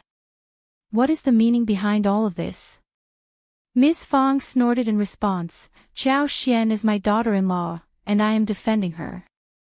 Before you attempt to teach your daughter a lesson, perhaps you should learn the complete truth first. You initiated everything without knowing the full story. Madame Qiao, please calm down. Let's hear the entire account first. I warn everyone that any interruptions will result in removal from this discussion." Madame Qiao struggled to contain her anger. Though furious, Ms. Mi Jr. refrained from provoking any further. Both women glared coldly at Qiao Xian, awaiting her testimony. Qiao Xian lowered her gaze and began recounting the events, starting with Yuezheng Ting's invitation, their meeting in the temple and back mountains, her fall from the mountains, and waking up to witness the recent incident. Qiao Xian provided a detailed account of the events, leaving no stone unturned. First Madam couldn't help but cast a disapproving look at Qiao Xian.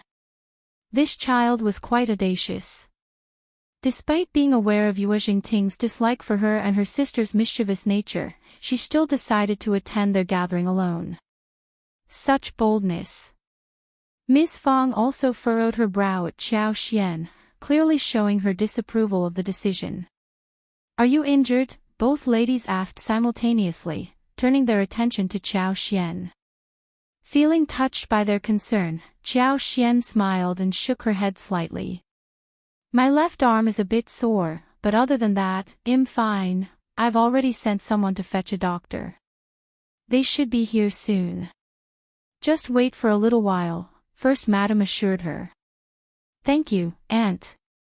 First Madam sneered and shifted her gaze towards Qiao Ko. "Now, it's your turn. Do you have any objections to what Xian has said?" Qiao Ko was taken aback.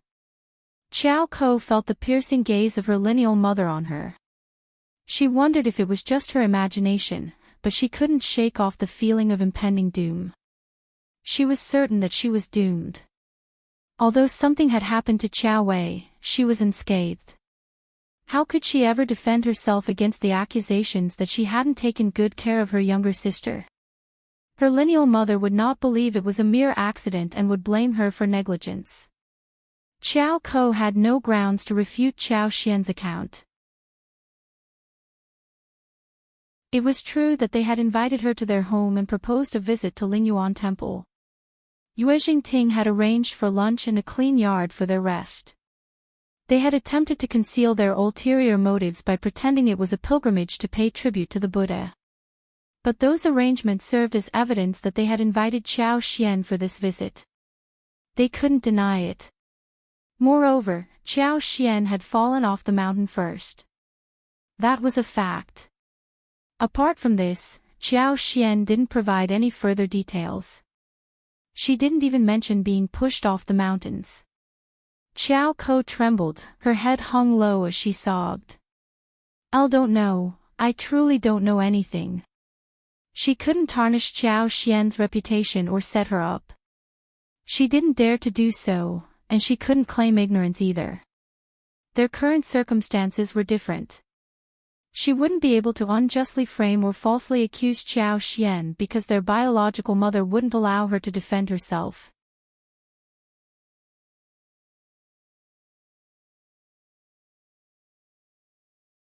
Chapter 791, Qiao Ko's jealousy. The lineal mother only sought an outlet for her anger, regardless of how baseless and ridiculous that excuse might be. However, it was evident that the old tactic wouldn't work this time. First Madam and Ms. Fang were determined to prevent Qiao Xian from being wrongly accused. Even Madame Qiao couldn't exert control over these two women. Qiao Ko felt a mix of envy and bitterness. Qiao Xian seemed to be protected by an impenetrable shield, stronger than her own. Inwardly sneering, First Madam decided not to press Qiao Ko further. She let out a sigh and said emotionally, "The child must have been frightened. Let's leave her be. Elder Miss Qiao, it's your turn." Qiuyue had been eagerly awaiting her moment. She glared at Qiao Xian and asserted, "It must have been Qiao Xian who framed us. I don't know. I don't know how she did it, but it must have been her. Why else would we all fall? It was her doing."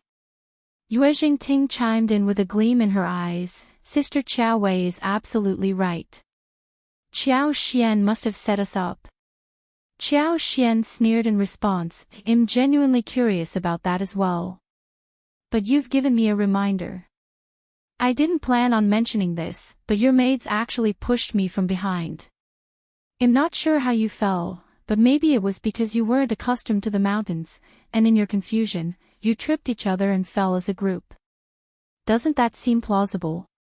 Sister, your absurdity knows no bounds. Are you suggesting that I should be wrongly convicted regardless of whether I'm guilty or innocent?"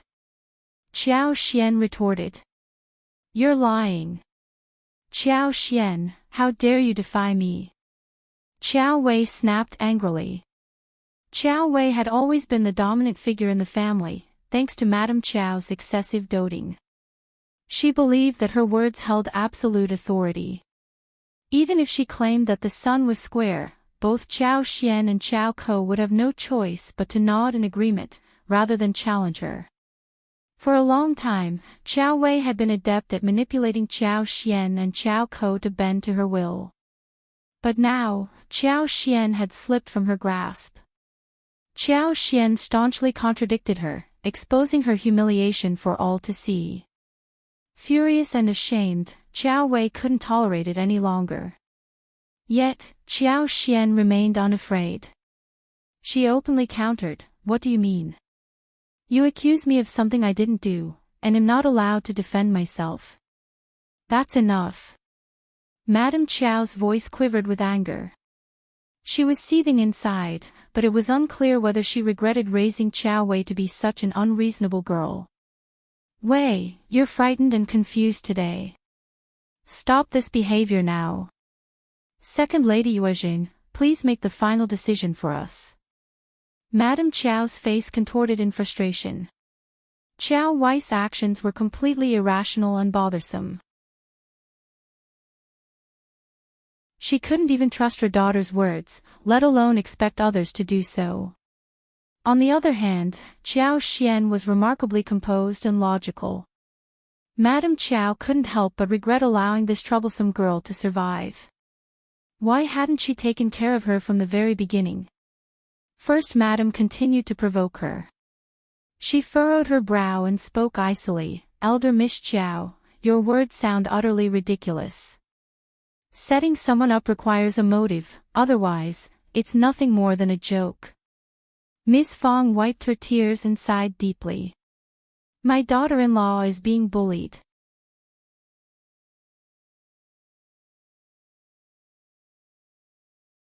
Chapter 792, Too late, you're the one trying to set us up now. Do you think my daughter-in-law has no one to defend her? Poor girl, how much suffering must she have endured before getting married? Miss Fang's words dripped with disdain. Madame Qiao trembled with anger. "What are you insinuating?" "Nis." Fong sneered. "You don't understand what I'm saying. This sister of hers doesn't protect or support her own sister. Instead, she sets her up without even providing a decent excuse. Do you really need me to explain how she became like this?" Madame Qiao seethed with rage, her face alternating between red and pale, trembling uncontrollably. "Bastard, you absolute bastard!" Qiuyue erupted in anger. "Who does she think she is?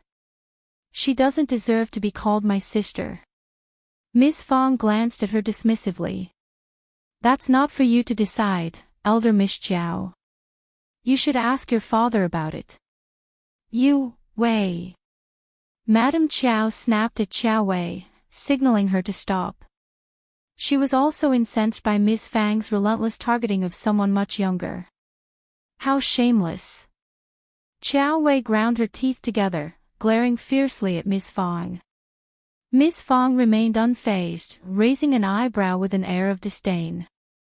Qiuyue was only intimidating within the confines of their home. First Madame turned to Ms. Mi Jr. "Second sister-in-law, I intend to investigate this matter. Can I count on your assistance?" Ms. Mi Jr. sneered. "Very well, elder sister-in-law. I appreciate your efforts." Ms. Mi Jr. understood that when her elder sister-in-law made a proposal, she had no choice but to agree. She would assign her own men to assist in the investigation, as they feared her authority. She would simply follow the orders and ensure the task was carried out. First Madame then addressed Madame Qiao. "Madame Qiao, do you have any objections?" Madame Qiao was filled with objections, but with Ms. Mi Jr. already on board, she had no choice but to voice her agreement. She forced herself to nod. "Please, First Madame, I will see if Auntie Ling can be of any assistance to you."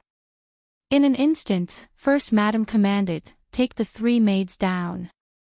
Bind and gag them, then interrogate them one by one." Auntie Hua and her maids swiftly moved into action, swiftly subduing the maids before they could call for help. She, assist Auntie Hua with the interrogations. Chu and Auntie Liang, go and inquire about the monks. Remember, maintain politeness. With several individuals departing, the room fell into a hushed silence once again. At that moment, the doctors arrived. First Madame instructed them to examine Qiao Xian. Yuezheng Ting pursed her lips, feeling disheartened. Despite being a part of the Yuezheng family, her elder aunt was now aiding an outsider. She couldn't comprehend what was so special about Qiao Xian that garnered her elder aunt's attention. Ms. Mi Jr. also harbored a dislike for the situation but dared not voice her opinion. She was already convinced of the culprit's identity. Furthermore, First Madame had ample justification for her actions. She was no match for her. She realized that she lacked any authority or influence in this situation, so she chose not to subject herself to further humiliation. Madame Qiao, Qiao Ko, and Qiao Wei were equally taken aback. They hadn't anticipated that First Madame would show such concern for Qiao Xian. Madame Qiao deeply regretted her past actions. If she had known about Qiao Xian's relationship with First Madame, she would have prevented Qiao Wei and Yuezheng Ting from plotting against her. Instead, she would have compelled Qiao Xian to foster a better rapport between herself and First Madame.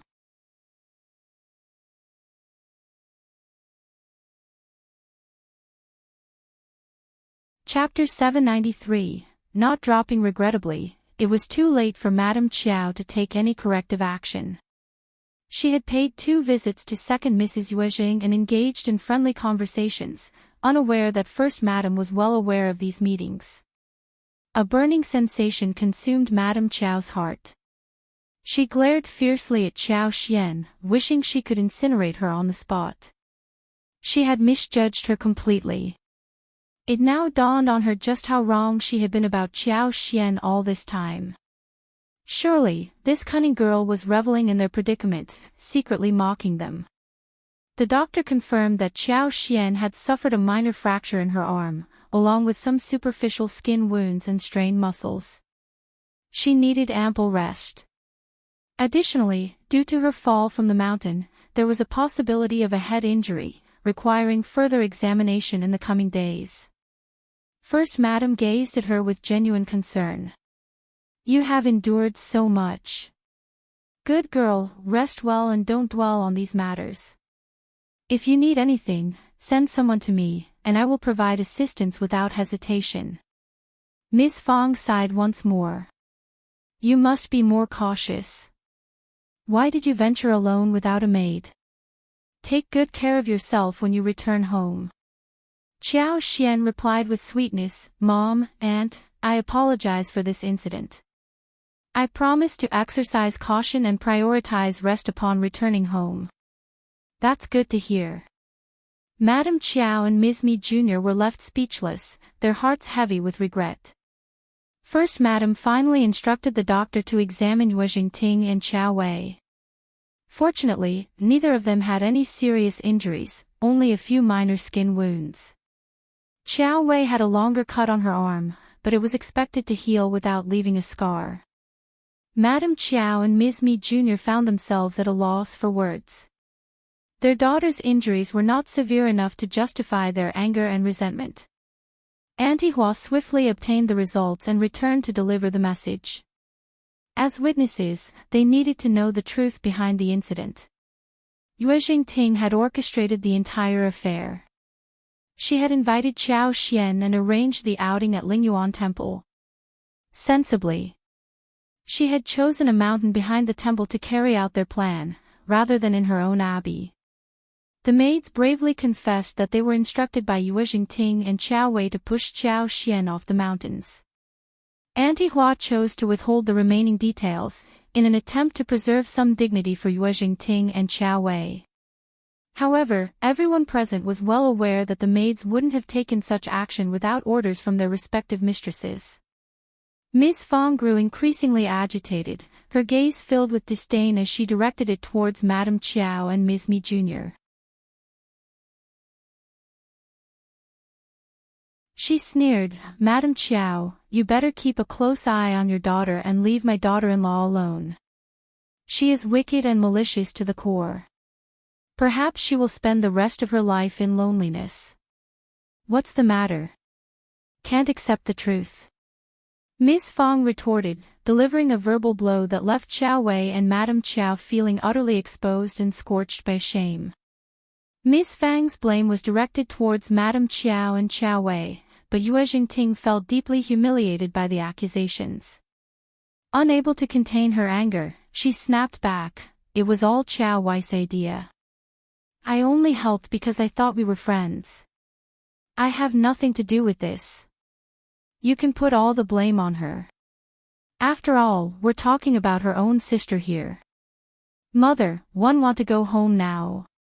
Qiuyue was stunned, her eyes filled with disbelief as she stared at Yuezheng Ting. "It was you," Madame Qiao swiftly intervened, interrupting Qiuyue and restraining her own overwhelming frustration. She spoke with a dark tone, "Qiuyue has always been shielded under my protection. She is too innocent to be aware of any of this."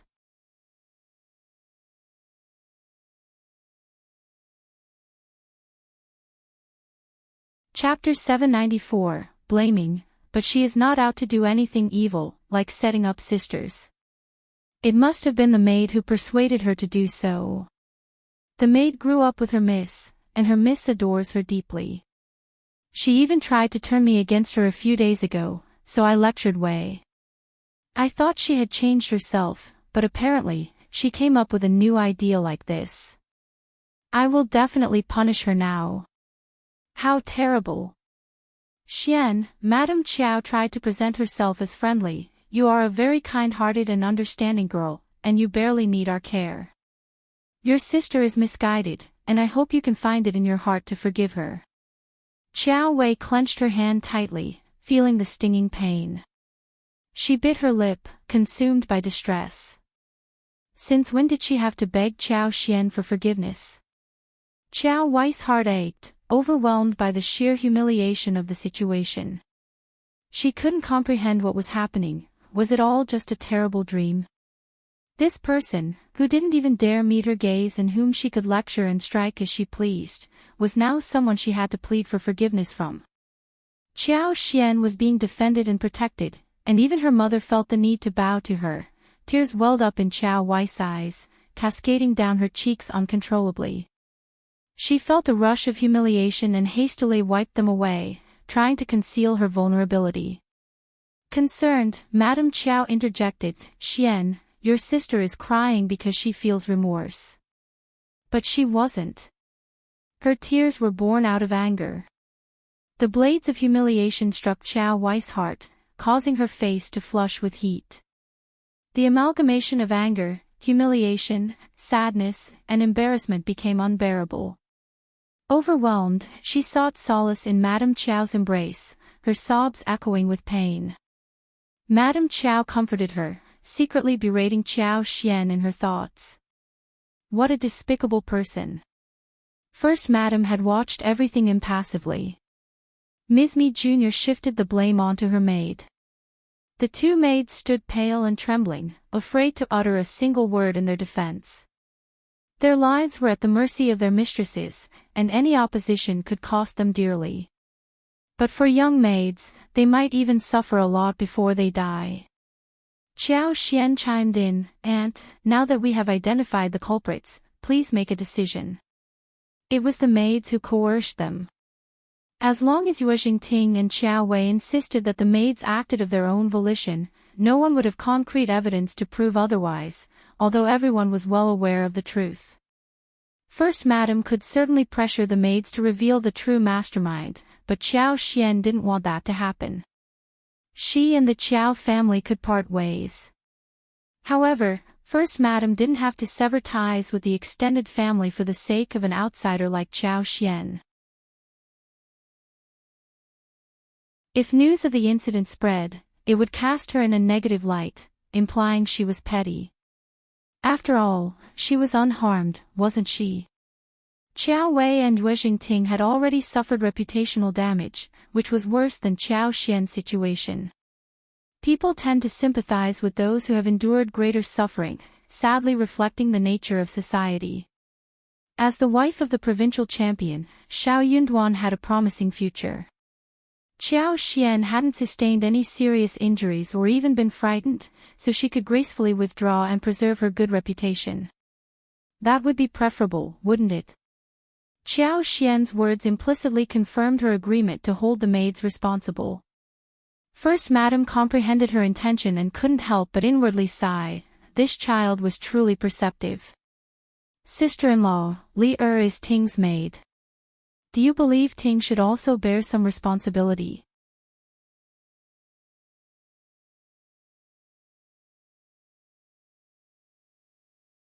Chapter 795, Compensation MS. Mi Jr. gritted her teeth. Yes. Then how do you plan to make amends? Ms. Mi Jr.'s eyes widened. Another compensation. She had already sacrificed 10,000 liang, and now she was being asked for more. B0x. Calm First Madam spoke up. Xian was fortunate not to encounter any harm. However, the maids did attempt to harm her. If something had actually happened, do you think a mere maid would have sufficed to resolve the matter? Xian is the wife of the provincial champion, and provincial champion Shao happens to be a close friend of young Master Xia, who is egoist of the Xia family. She was implying that if something had truly befallen Qiao Xian, Shao Yunduan might turn to the influential Xia family, who could delve deeper into the situation and involve more individuals than just the maid. After Shao Yunduan became the provincial champion, Xia Jingrong had proudly publicized their friendship. Shao Yunduan even received an invitation to visit the esteemed Xia family. The Xia family highly valued their association with a provincial champion, and Xia Jingrong had always spoken highly of him. Under the weight of First Madam's influence, Ms. Mi Jr. quickly retreated. Elle will compensate Mrs. Shao with 5,000 liang for the trouble she encountered. Only 5,000. What about 8,000? Just 8,000. 10,000 then. Isn't that enough? Is a mere 10,000 enough for attempted murder? Ms. Mi Jr.'s fury intensified, causing her heart to ache. Then state the amount. 50,000 liang. What? First Madam stated the sum calmly, nearly choking Ms. Mi Jr. with the weight of it. Madam Qiao and her daughters were all taken aback, stunned by the staggering figure. Qiao Wei felt tears welling up, unable to comprehend the magnitude of 50,000 liang. Qiao Ko's eyes darted to Qiao Xian, a mix of jealousy and envy coursing through her. 50,000 liang. That was an exorbitant sum. While they might not be able to afford such an amount, the compensation would certainly be substantial. How fortunate was this detestable woman to receive such staunch defense from First Madam. Though the Yuezheng family possessed wealth, Ms. Mi Jr. herself had limited resources. She sneered, "Why not just rob me outright, elder sister-in-law?" First Madam inwardly responded, "Yes, I am essentially robbing you." So what? I've already told you, Xian is the wife of the provincial champion. She was not some obscure figure. She held the esteemed title of the provincial champion's wife. Her young husband had achieved the remarkable feat of becoming a provincial champion in his very first attempt at the examination, an incredibly rare accomplishment. He possessed a bright and promising future. However, her husband would never tolerate his wife being framed and almost killed by someone from the Yuezheng family. Unless they offered the most sincere apology and took into consideration the implications for First Madam and Yuezheng Shao, they would not let this matter go. Ms. Mi Jr. found herself at a loss for words, growing increasingly irritated. But I don't have that much cash, that is not my concern. In the end, Ms. Mi Jr. had no choice but to reluctantly agree to provide the cash to Qiao Xian within 3 days. First Madam added, "You must also offer a formal apology." What? Ms. Mi Jr. exclaimed, "Elder sister-in-law, this is going too far." First Madam shot her a cold glance. You made a mistake, and yet you are unwilling to apologize. Either you or Ting will suffice. Yuezheng Ting had already been silenced by fear. She dared not make a move or defend herself, keeping her head lowered as if oblivious to the proceedings. Elder Aunt was the person she feared the most. Elder Aunt had always disregarded petty matters. She paid no attention to their minor schemes and deceit. However, when she set her mind to something, no one could surpass her. Yuezheng Ting had been well aware of this for quite some time, but she was unwilling to apologize to Qiao Xian. It was utterly humiliating. She was a young girl who cherished her reputation and dignity. She couldn't bear the thought of losing face.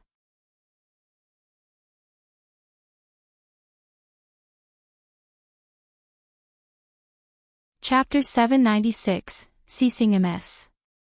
Mi Jr. had a multitude of angry retorts on the tip of her tongue, but when First Madam emphasized Qiao Xian's status as the provincial champion's wife, she found herself unable to utter another word.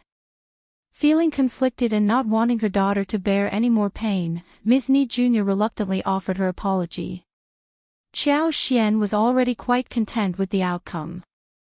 Without First Madam's intervention, she wouldn't have achieved such a favorable resolution.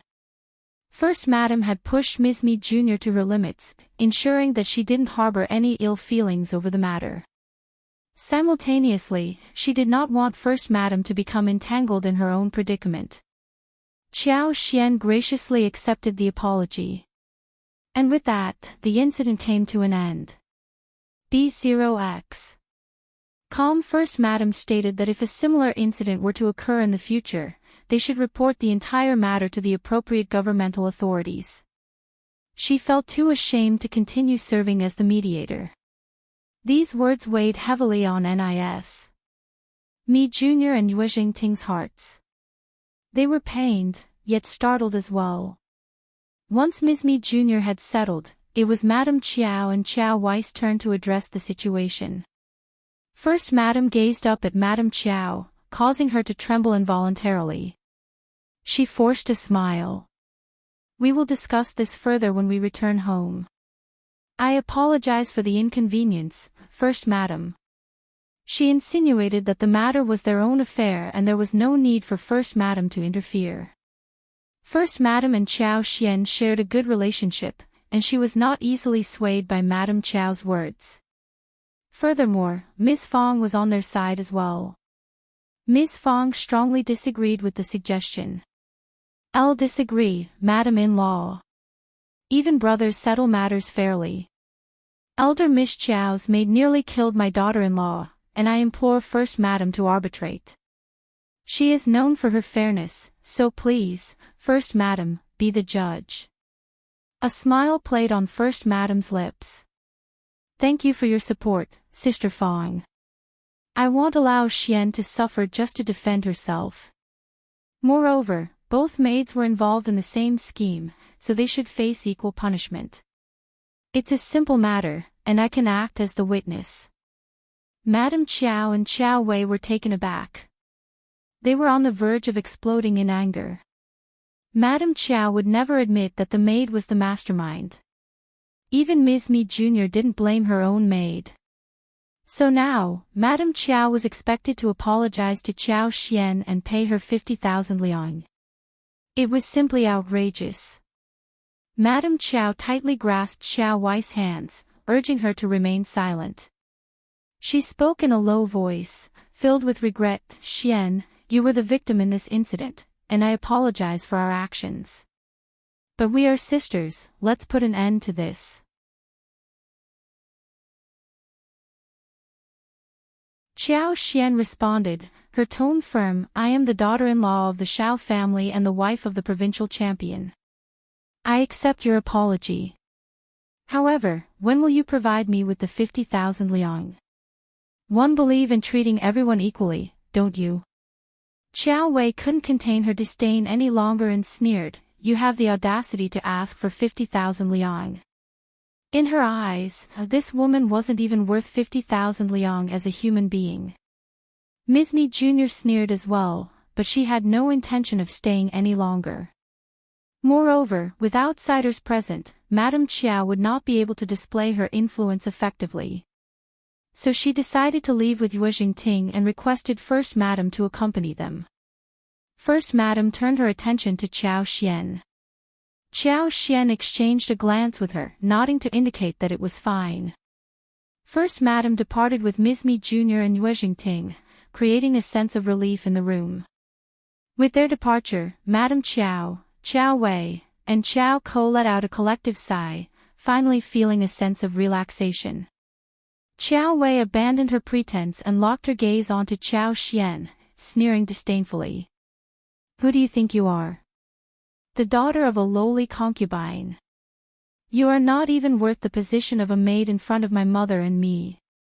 What gives you the audacity to demand apologies and compensation from us? 50,000 liang. Do you truly have the nerve to ask for such a sum?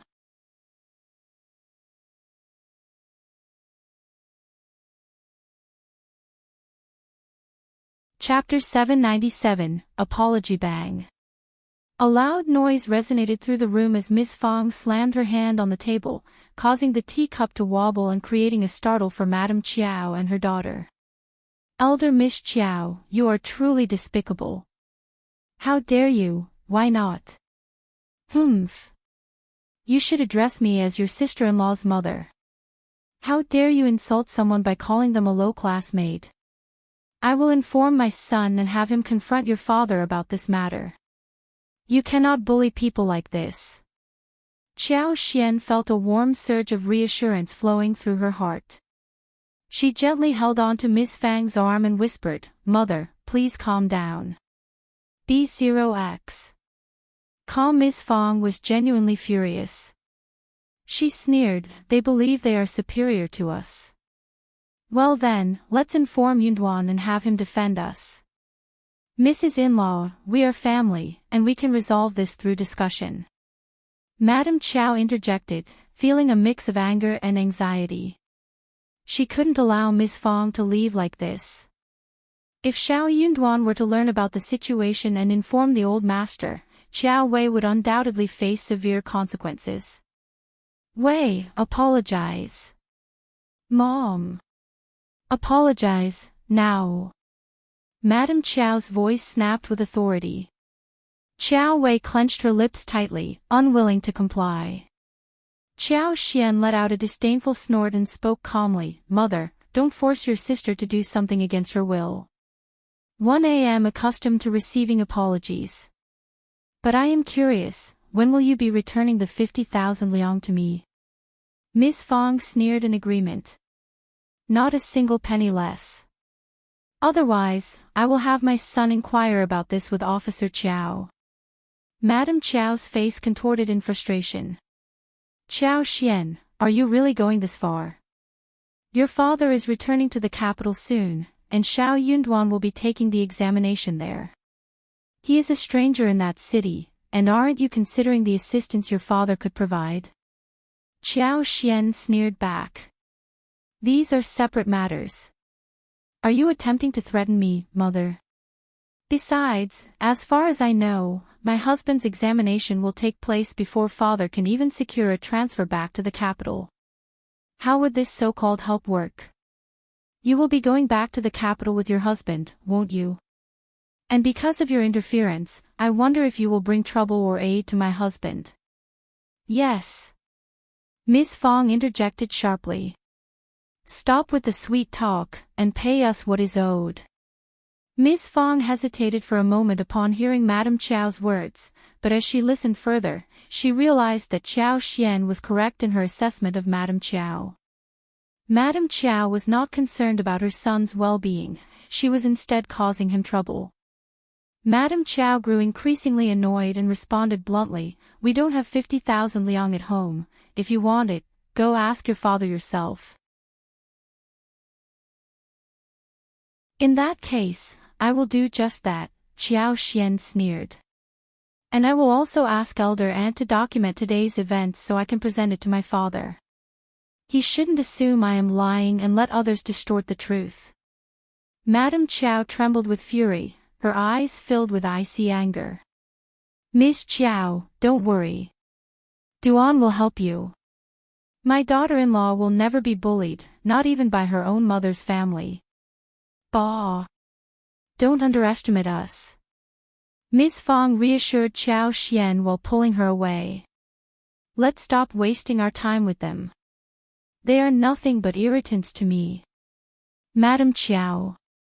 After Qiao Xian departed with her mother-in-law, Madam Qiao, in a fit of anger, grabbed the teacups and hurled them at Qiao Ko, cursing, useless thing. Your sister is honest and straightforward, and I entrusted her to your care. Why do you always fail at everything?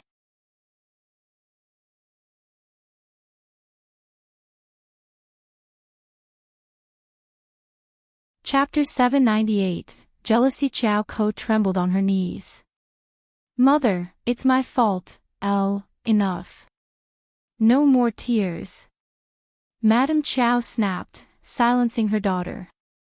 Qiao Ko bit her lips, desperately trying to hold back her tears, but they continued to stream down her face. She couldn't control Qiuyue or stop her from doing as she pleased. If she had the power to do so, it would be a different story altogether. But she was bound by the control her lineal mother had over her life.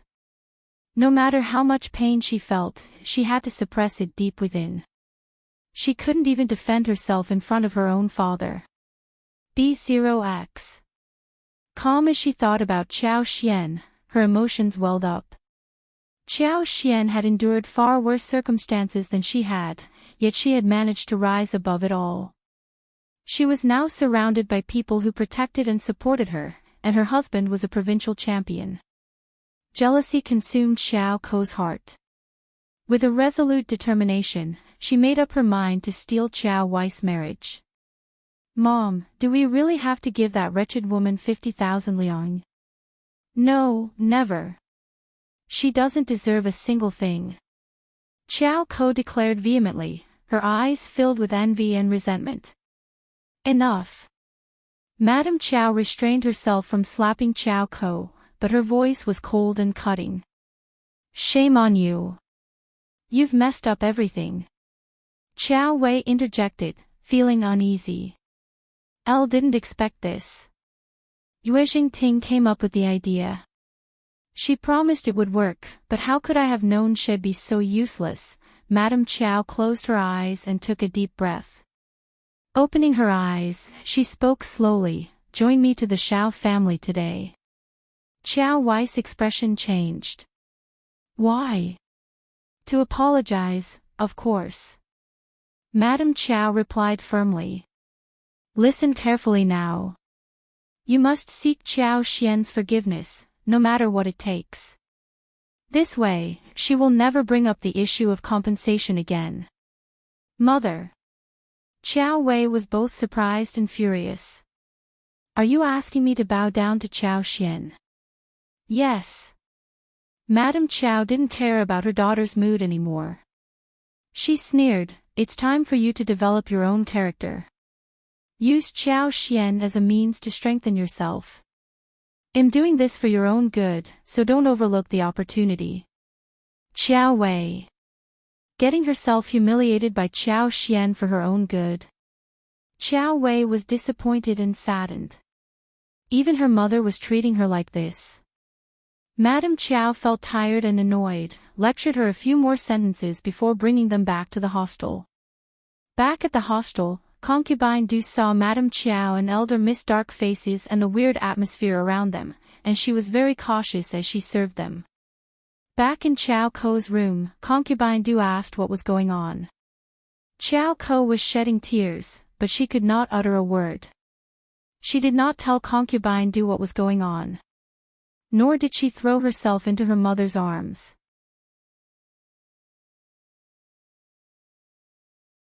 She was no longer this weak anymore. She knew clearly that Concubine Du could not give her any consolation.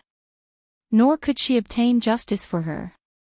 She could not even keep her own private money. What happened?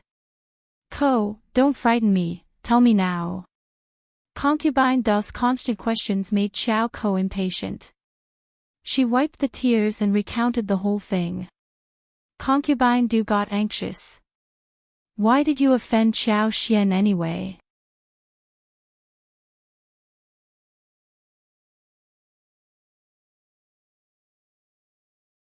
Chapter 799. Not my idea. Al told you not to offend Qiao Xian anymore. She is not part of the Qiao family, and she won't give you any barriers. She is provincial champion's wife and offending her doesn't help you. You know, life is unpredictable. We never could have imagined that Qiao Xian would rise to such prominence. It's important not to antagonize her. Who knows? If Shao Yunduan secures a position in the governmental office, you being her sister might come in handy. You may find yourself in need of her support one day. Concubine Du sighed. Qiao Ko snorted and threw a disdainful look at Concubine Du B0X. Calm, this woman knew nothing but kept talking about how to depend on others. What was the point? You think it had been my intention? Yeah. Madame Qiao and Qiao Wei told me to follow the order, and what else could I do to object to that?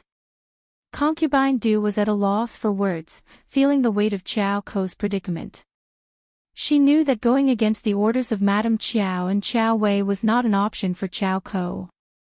They were both stubborn and difficult to sway, making it challenging to please them. Frustration welled up within Concubine Du, and she clenched her teeth in anger. This life is truly unbearable. Once we return to the capital, I will find a way to secure a good match for you, so you can get married. Qiao Ko glanced at her, her expression filled with a mixture of skepticism and resignation. She no longer believed in Concubine Du's promises or held any high expectations. She had experienced disappointment before, and she was determined not to let herself be disappointed again. There was little trust left between them, and Qiao Ko knew she had to rely on herself to navigate the challenges that lay ahead. She was determined to find a suitable suitor on her own. She didn't need Concubine Du's assistance. The constant nagging from Concubine Du became background noise to Qiao Ko, as if mosquitoes were buzzing in her ears. Claiming exhaustion, she declared her need for sleep and managed to silence Concubine Du's prattling. The next day, Madame Qiao and Qiao M/EI left to make the apology, leaving Concubine Du and Qiao Ko behind. It was evident that Madame Qiao didn't want them present for Qiao Wei's humbling encounter with Qiao Xian. Meanwhile, Shao Yunduan was at home.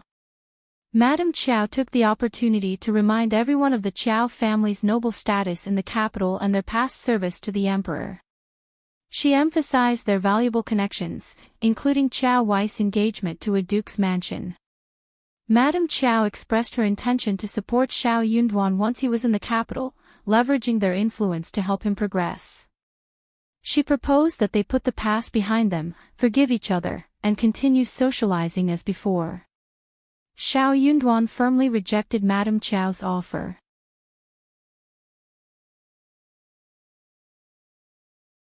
I have my own plans, Madame Qiao. You don't need to worry about me. My wife cannot be bullied like this. Madame Qiao sneered, ready to mock Shao Yunduan's naivety. Without influential connections in the capital, a poor scholar like him would never succeed. It would take him decades to achieve even a minor position, perhaps becoming a low-ranking officer in the Imperial Academy if luck was on his side. However, she realized it was not the appropriate time to voice her doubts. Qiao Wei was unwilling and filled with remorse. She didn't want to be here apologizing. This infuriated Miss Fang, who couldn't contain her frustration and lashed out at Qiao Wei, pushing her to the brink of explosion. Madame Qiao, anxious and angry, intervened and insisted that Qiao Wei make the apology. The whole situation felt like a farce, a meaningless charade. In the end, Madame Qiao promised to provide immediate compensation of 10,000 liang, with the remaining 4 to be repaid in the future.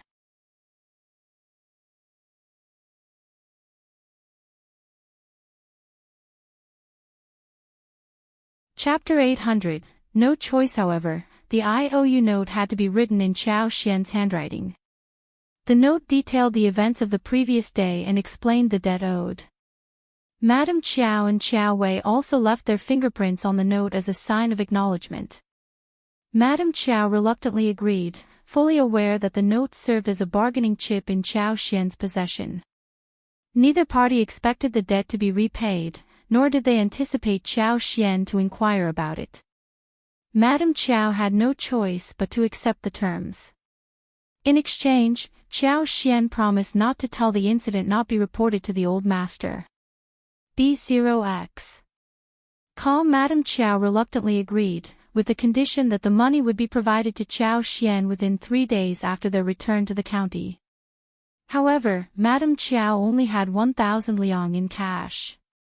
She had no alternative but to comply, understanding that if the old master were to find out, Qiuyue would face punishment, and the old master would be deeply disappointed in her.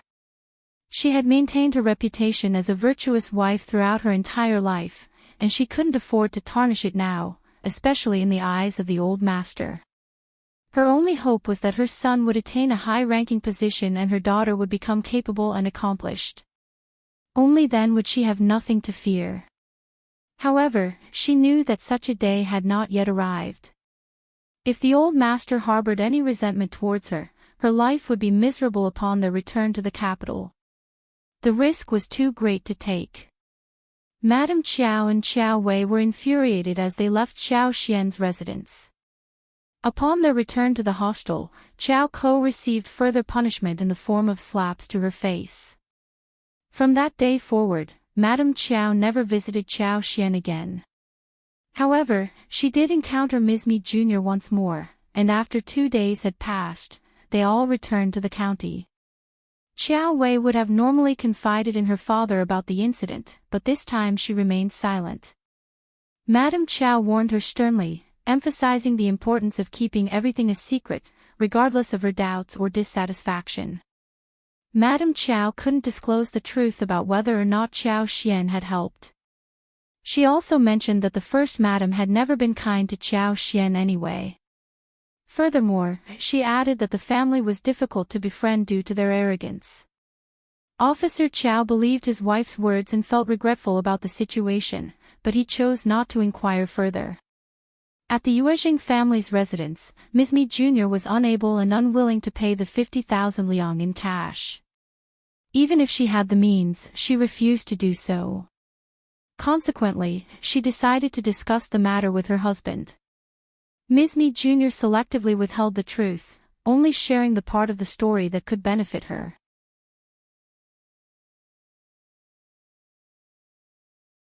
Upon hearing about the 50,000 liang demand, the second old master became furious. He exclaimed that they were being utterly bullied. How could they rob their own family like this? They were all part of the same family, and such mistreatment was unacceptable. The second old master's anger reached a boiling point, and he even contemplated confronting the first madam along with Ms. Mi Jr. Typically, the second old master refrained from involving himself in family matters. He knew that he couldn't compete with the influential first section of the family, so he preferred to maintain silence. However, seeing his sons doing well gave him some consolation. Yet, it didn't mean that the first section of the family could exploit them as they pleased. Startled by her husband's reaction, Ms. Mi Jr. quickly intervened. What she truly needed was for her husband to assist her in covering the debt, not to create further trouble by confronting the first madam. Fearful of the consequences, Ms. Mi Jr. was reluctant to allow the second old master to confront the first madam, knowing that it would put her at a disadvantage. To avoid worsening the situation, Ms. Mi Jr. decided to adopt a more amicable approach. She attempted to convince the second old master not to pursue the matter any further. Although the second old master was taken aback by this unexpected change in attitude, he restrained himself from escalating the conflict with the first madam.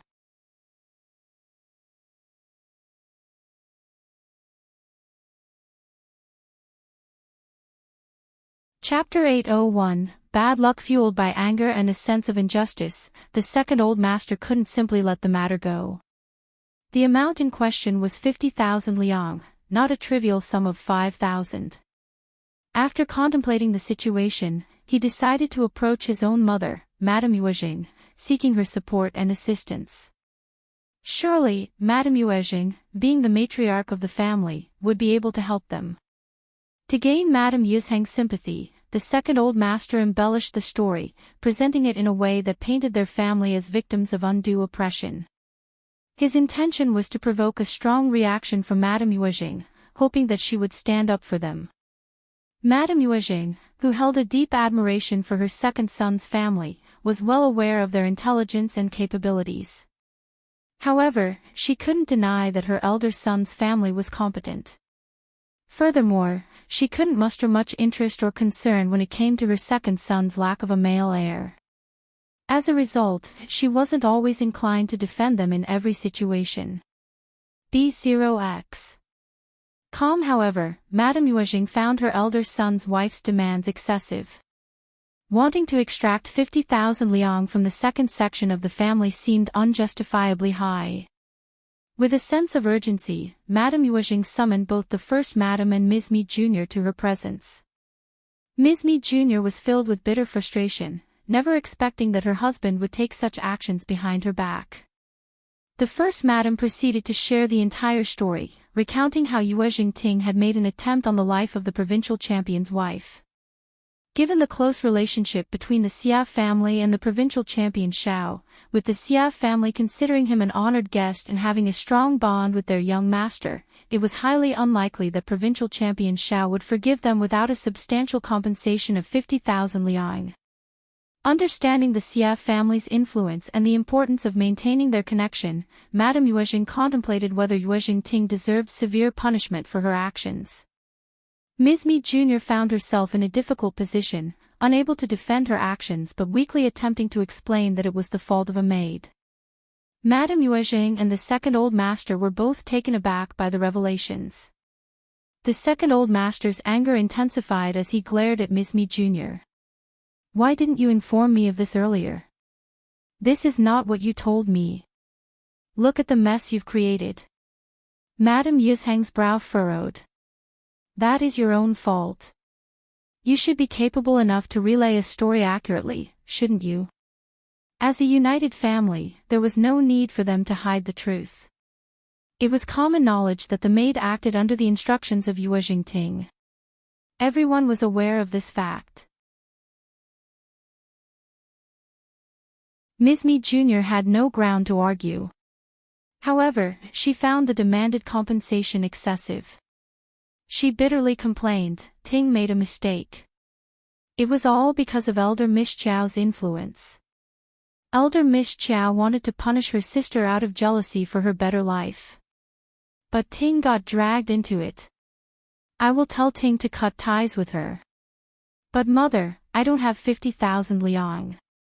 The second old master sneered, you can gather the cash yourself. I won't be able to help you. With those words, the second old master stormed off in anger, leaving Ms. Mi Jr. shocked and at a loss. He just left like that. What was she supposed to do now? Mother.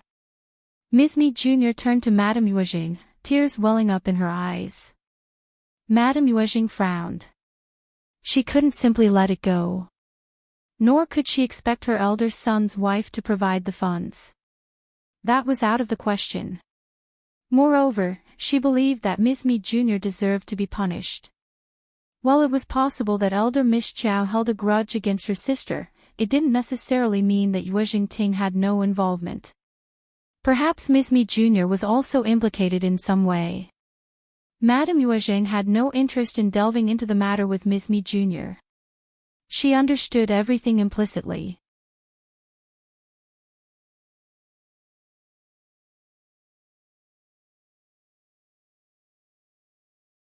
Chapter 802, Compensation. L will pay 30,000 liang for you, and you will take care of the rest. Madame Yuezheng, having considerable wealth, instructed her servant to bring 30,000 liang in cash and handed it directly to First Madam. First Madam had no objections to this arrangement.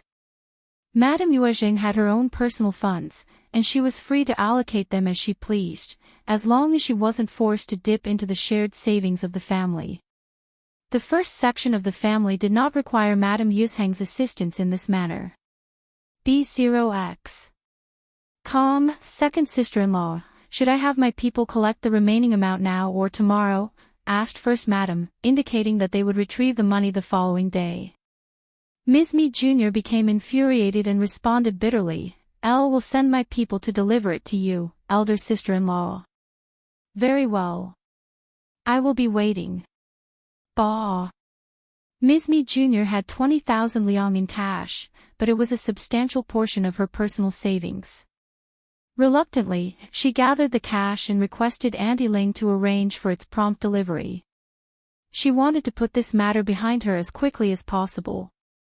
Meanwhile, First Madam added some exquisite brocades that her son had gifted to her the previous year, along with a set of beautiful ornaments, to the presents she was taking to the Shao family. She personally headed there to deliver the gifts. Qiao Xian had no intention of accepting First Madam's presents, but she insisted with a smile, saying, "I am your aunt, and this is a gesture to help you feel more at ease. I have plenty of these items stored away." Qiao Xian smiled appreciatively and accepted all the gifts.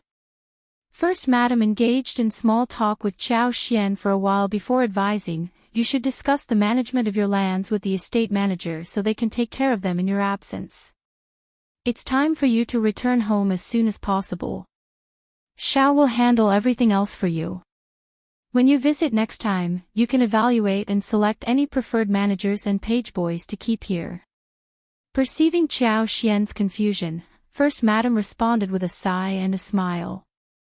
"Ting and your sister found themselves in a compromising situation with two men in broad daylight. Just wait and see, the rumor mill will undoubtedly spread. People will mock us, and they won't know how to handle it.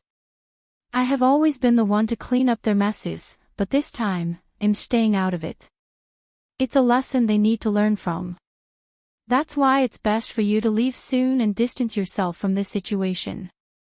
First Madam had no daughters who needed to secure marriage alliances, and her granddaughter was still too young to worry about such matters. Furthermore, the two branches of the family were distinct entities.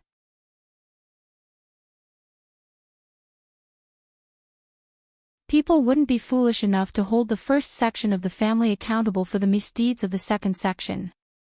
If anyone dared to think otherwise, the first section of the family would simply disregard them. Qiao Xian suddenly grasped the underlying dynamics. Indeed, she was tangentially involved, and staying here for too long would only invite unnecessary trouble upon herself. Realizing that it was in her best interest to distance herself from the situation, Qiao Xian expressed her gratitude to First Madam. "Aunt, I sincerely thank you for reminding me. I almost overlooked that aspect. We will make the necessary preparations and leave in 2 days' time." "That's good, and Chu Shan will accompany you on the journey back home." "Thank you so much, Aunt." First Madam smiled warmly. "It's nothing, really." Qiao Xian shared the news with the rest of her family, and they all agreed with the decision. They had experienced and witnessed enough during their stay, and it was time to return home. They reassured themselves that they could always come back in the future.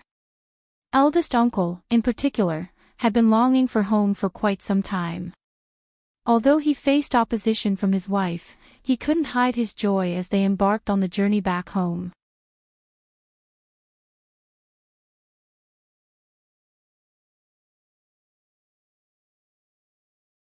Chapter 803, valuable with their departure imminent, they swiftly made preparations. The excessive amount of purchases they made resulted in a substantial amount of luggage to carry. Shao Sanlang and Yang Xiaoni, in particular, had bought an abundance of food, resembling two squirrels with their stash. Qiao Xian, too, had numerous food ingredients, a third of which she discreetly stored in her spatial storage. Among them were various dried seafood items, unknown to those around her. This strategy allowed them to save the trouble of carrying too many things back home. Regarding the fields, Yuezheng Shao's manager had taken care of all the necessary arrangements on Qiao Xian's behalf. All she needed to do was inform the housekeeper of the tasks to be carried out, ensuring everything proceeded according to plan. B0X.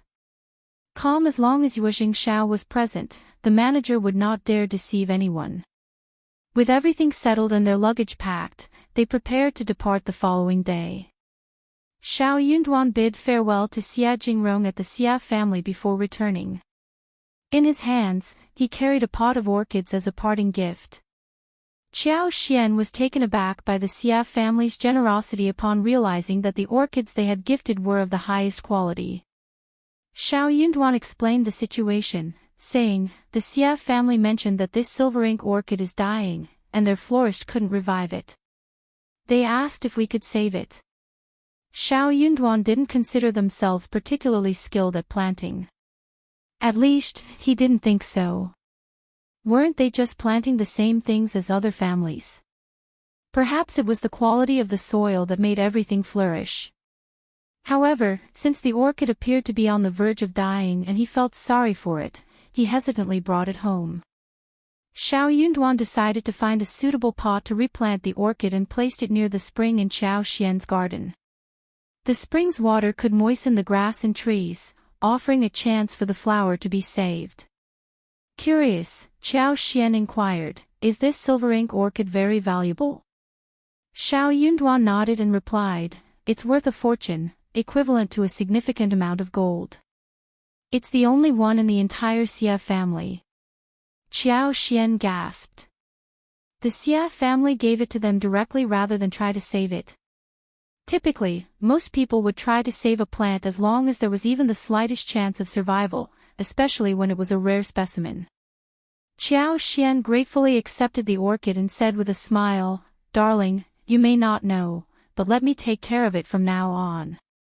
She intended to use her special abilities to help the orchid thrive, little by little. Shao Yunduan didn't object and reassured her with a smile, "Just take it easy and don't feel pressured."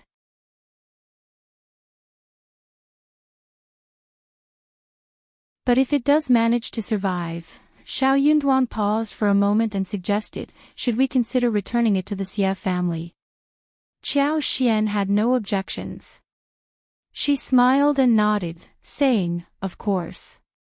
Our soil is fertile, and it might truly thrive here." With that in mind, she planned to cultivate a new shoot from the orchid and then transfer it to her personal space for further nurturing. The orchids in her personal space were flourishing, producing small shoots that could potentially be brought out and sold for a significant profit once they arrived in the capital. Since valuable items were typically expensive, it was best not to have a large quantity of them. However, Qiao Xian could consider taking a few more orchids with her if she desired. Orchids thrived exceptionally well in her personal space. Carrying the precious orchid with her, Qiao Xian and her family embarked on their journey back home the next morning.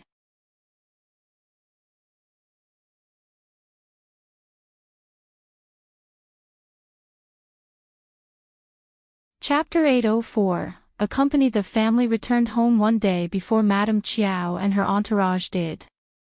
And the once cold house became lively once again. Although Xiao Daolong and Miss Su were not present, they were not forgotten. They received numerous gifts from Miss Fang, including materials for clothes, needlework supplies, and food and clothing for the children. Qiao Xian and Yang Xiaoni also prepared presents for Miss Su. Yang Xiaoni gave her a variety of pastries, nuts, and snacks, while Qiao Xian gifted her a set of cosmetics and a pair of beautiful gold hairpins. Tao Tao also contributed by giving her a set of threads and needles. Miss Su was overjoyed to receive these gifts. Upon their return, Shao Yunduan went to check on the progress of the school construction. B0X. Calm. The land officer and elderly men from the clan were overseeing the construction, and everything was going well. The entire village was pleased to offer their assistance, making it a collaborative effort. Each household actively participated in the work. The school was expected to be completed within 10 to 20 days. Following that, there would be the installation of furniture, hiring of teachers, and all other necessary arrangements. Everything was proceeding smoothly. Li Xia and Li Qiuyue were fully occupied with making lipsticks. They would create a set whenever a flower bloomed. As the rose flowers gradually diminished, there were fewer osmanthus and chrysanthemums available for making lipsticks. In about 2 weeks, the lipstick production would be temporarily halted. Qiao Xian mentioned that she could provide another set of around 1,000 lipsticks to Yuezheng Shao in the coming days. Additionally, she planned to deliver a batch of snow fungus and mushrooms before the new year. Furthermore, Qiao Xian contemplated hiring people to cultivate the field adjacent to the flower land she intended to purchase. This expansion would allow villagers to sell, rent, and exchange the land. She had no intentions of allocating more space for lipstick production as their current position was already advantageous. Considering their position in the village, this plan should be straightforward. It was evident that if the flower field expanded, her sisters-in-law and maids would not have enough spare hands to manage it. Therefore, Qiao Xian contemplated selecting a few intelligent and dependable girls to assist them. There was no need for Qiao Xian to keep the flower field a secret anymore. She could now hire people from the village to plant flower seeds, remove grass, trim, and extract honey. Her family was strong enough to protect their own lipstick property. Qiao Xian shared this idea with Shao Yunduan, who wholeheartedly agreed. "Let's make all the arrangements before the new year," he suggested. "After the new year, I will be heading to the capital for the examination, and hope you can accompany me." Shao Yunduan had grown accustomed to having Qiao Xian by his side. It wasn't just about taking care of him, but also providing him with a sense of security. The couple spent their time talking, strolling, and exploring. They enjoyed going sightseeing and shopping together. Shao Yunduan was overjoyed to see Qiao Xian searching for various ingredients and picking out small items, as well as visiting bookstores with him. The thought of going to the capital alone and being separated from her was unbearable for him. Qiao Xian also had her own intentions. She wanted to prevent him from being swayed by others as a son-in-law. She wanted to see if he would remain devoted to her after achieving success. However, this was a natural expectation, a quiet waiting and companionship, rather than intentional tests.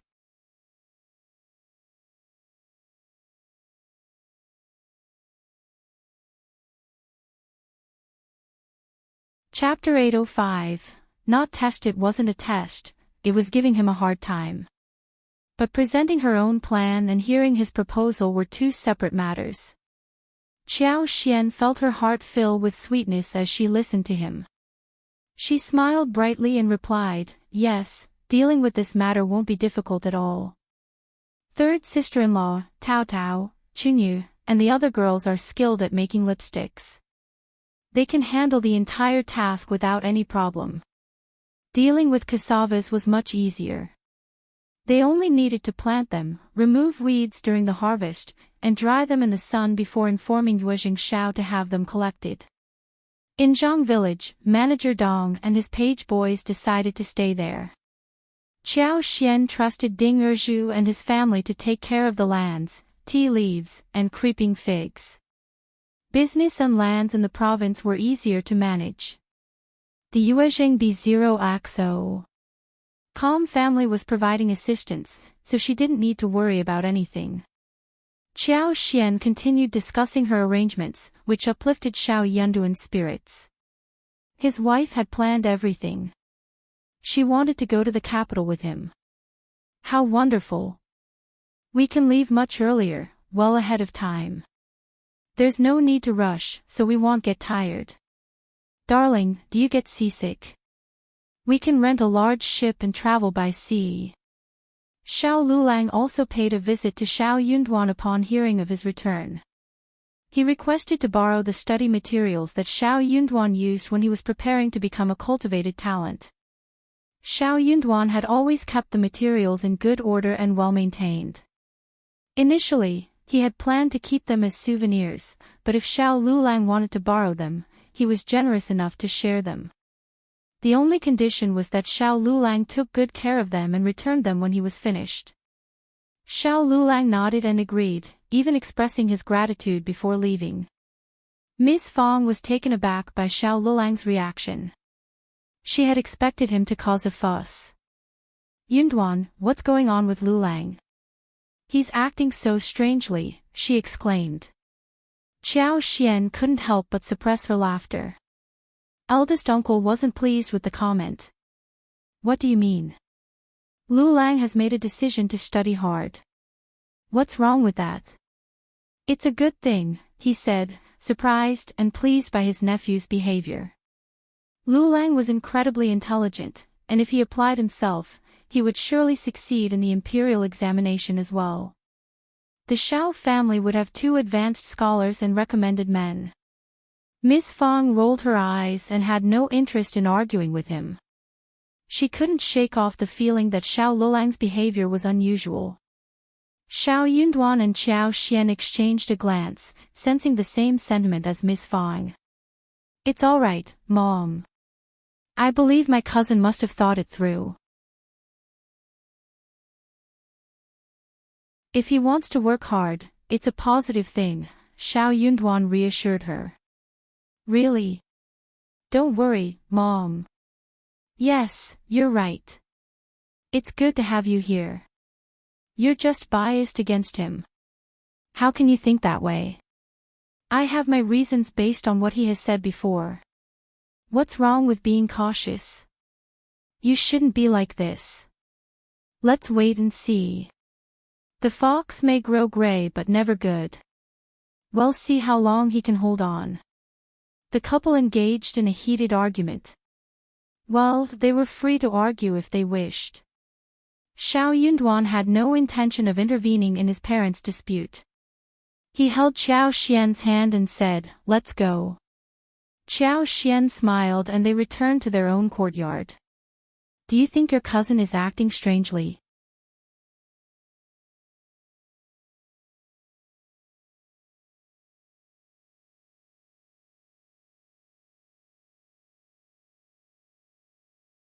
Whether or not Madame Qiao knew about it was inconsequential.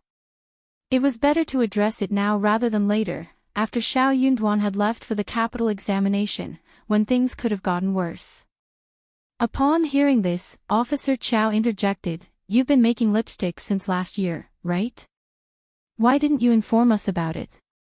Were you planning to keep it hidden from us forever if your mother hadn't found out? If you had told us, I would have arranged for someone to promote this business and increase the production volume." Madame Qiao spoke gently, "Don't be angry, old master. We are also at fault for not asking them about it.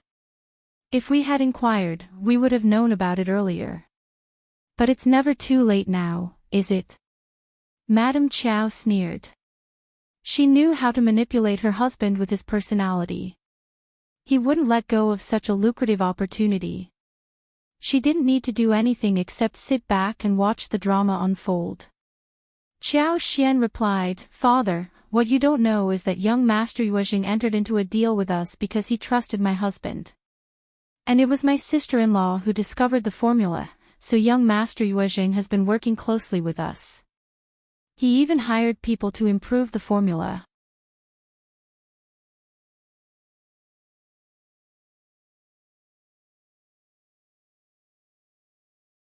Chapter 807, Not Lying. He is a sincere person and didn't deceive us or keep everything to himself, Qiao Xian explained. The limited production volume is due to the scarcity of raw materials. Young Master Yuezheng doesn't want the source to be revealed, so he has kept it concealed and asked us to do the same. We signed a contract with strict penalties for any breach. That's why we are cautious about spreading the information.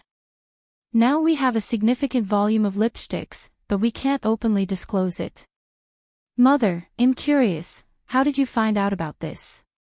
County Magistrate Qiao was skeptical. Are you telling the truth? Shao Yunduan nodded in agreement. Yes. B0XO. Calm, he would deal with the lies once they returned home. He was frustrated with his father-in-law. He always complained about not sharing things that brought profits, but if they had done so, they would have risked losing everything. County Magistrate Qiao hesitated.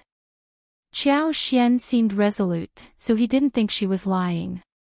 Madame Qiao clenched her teeth in anger. She didn't believe a word that Qiao Xian said. Ms. Mi Jr. wouldn't have lied to her.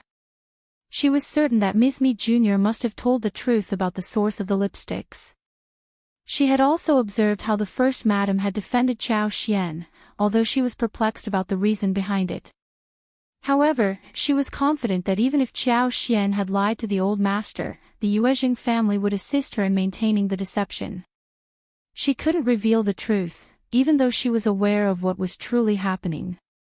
If Qiao Xian had formed an alliance with the Yuezheng family against the old master, it would mean that she had a stronger bond with someone outside the family than with her own father.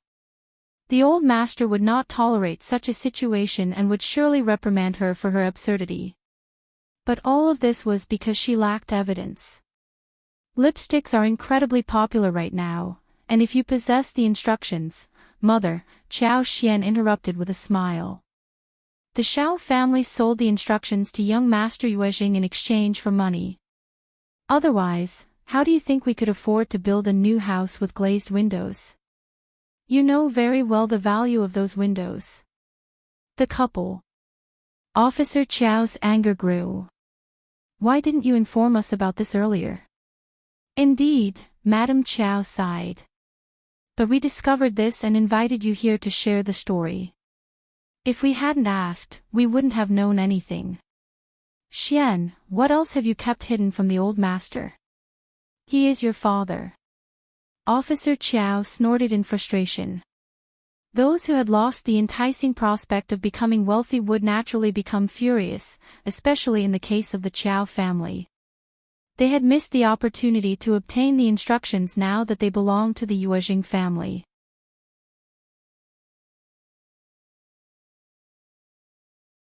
Shao Yunduan interjected, Mother-in-law, you are mistaken about my wife. She doesn't conceal secrets.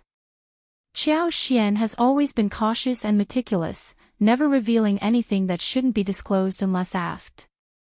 Officer Qiao glanced at Madame Qiao knowingly. He understood all too well what had made Qiao Xian become such a cautious and guarded person. Madame Qiao found herself at a loss for words, growing increasingly irritated. She sneered and retorted, so it's always your word against mine. I don't need the instructions, but we need the lipsticks as gifts for our acquaintances in the capital.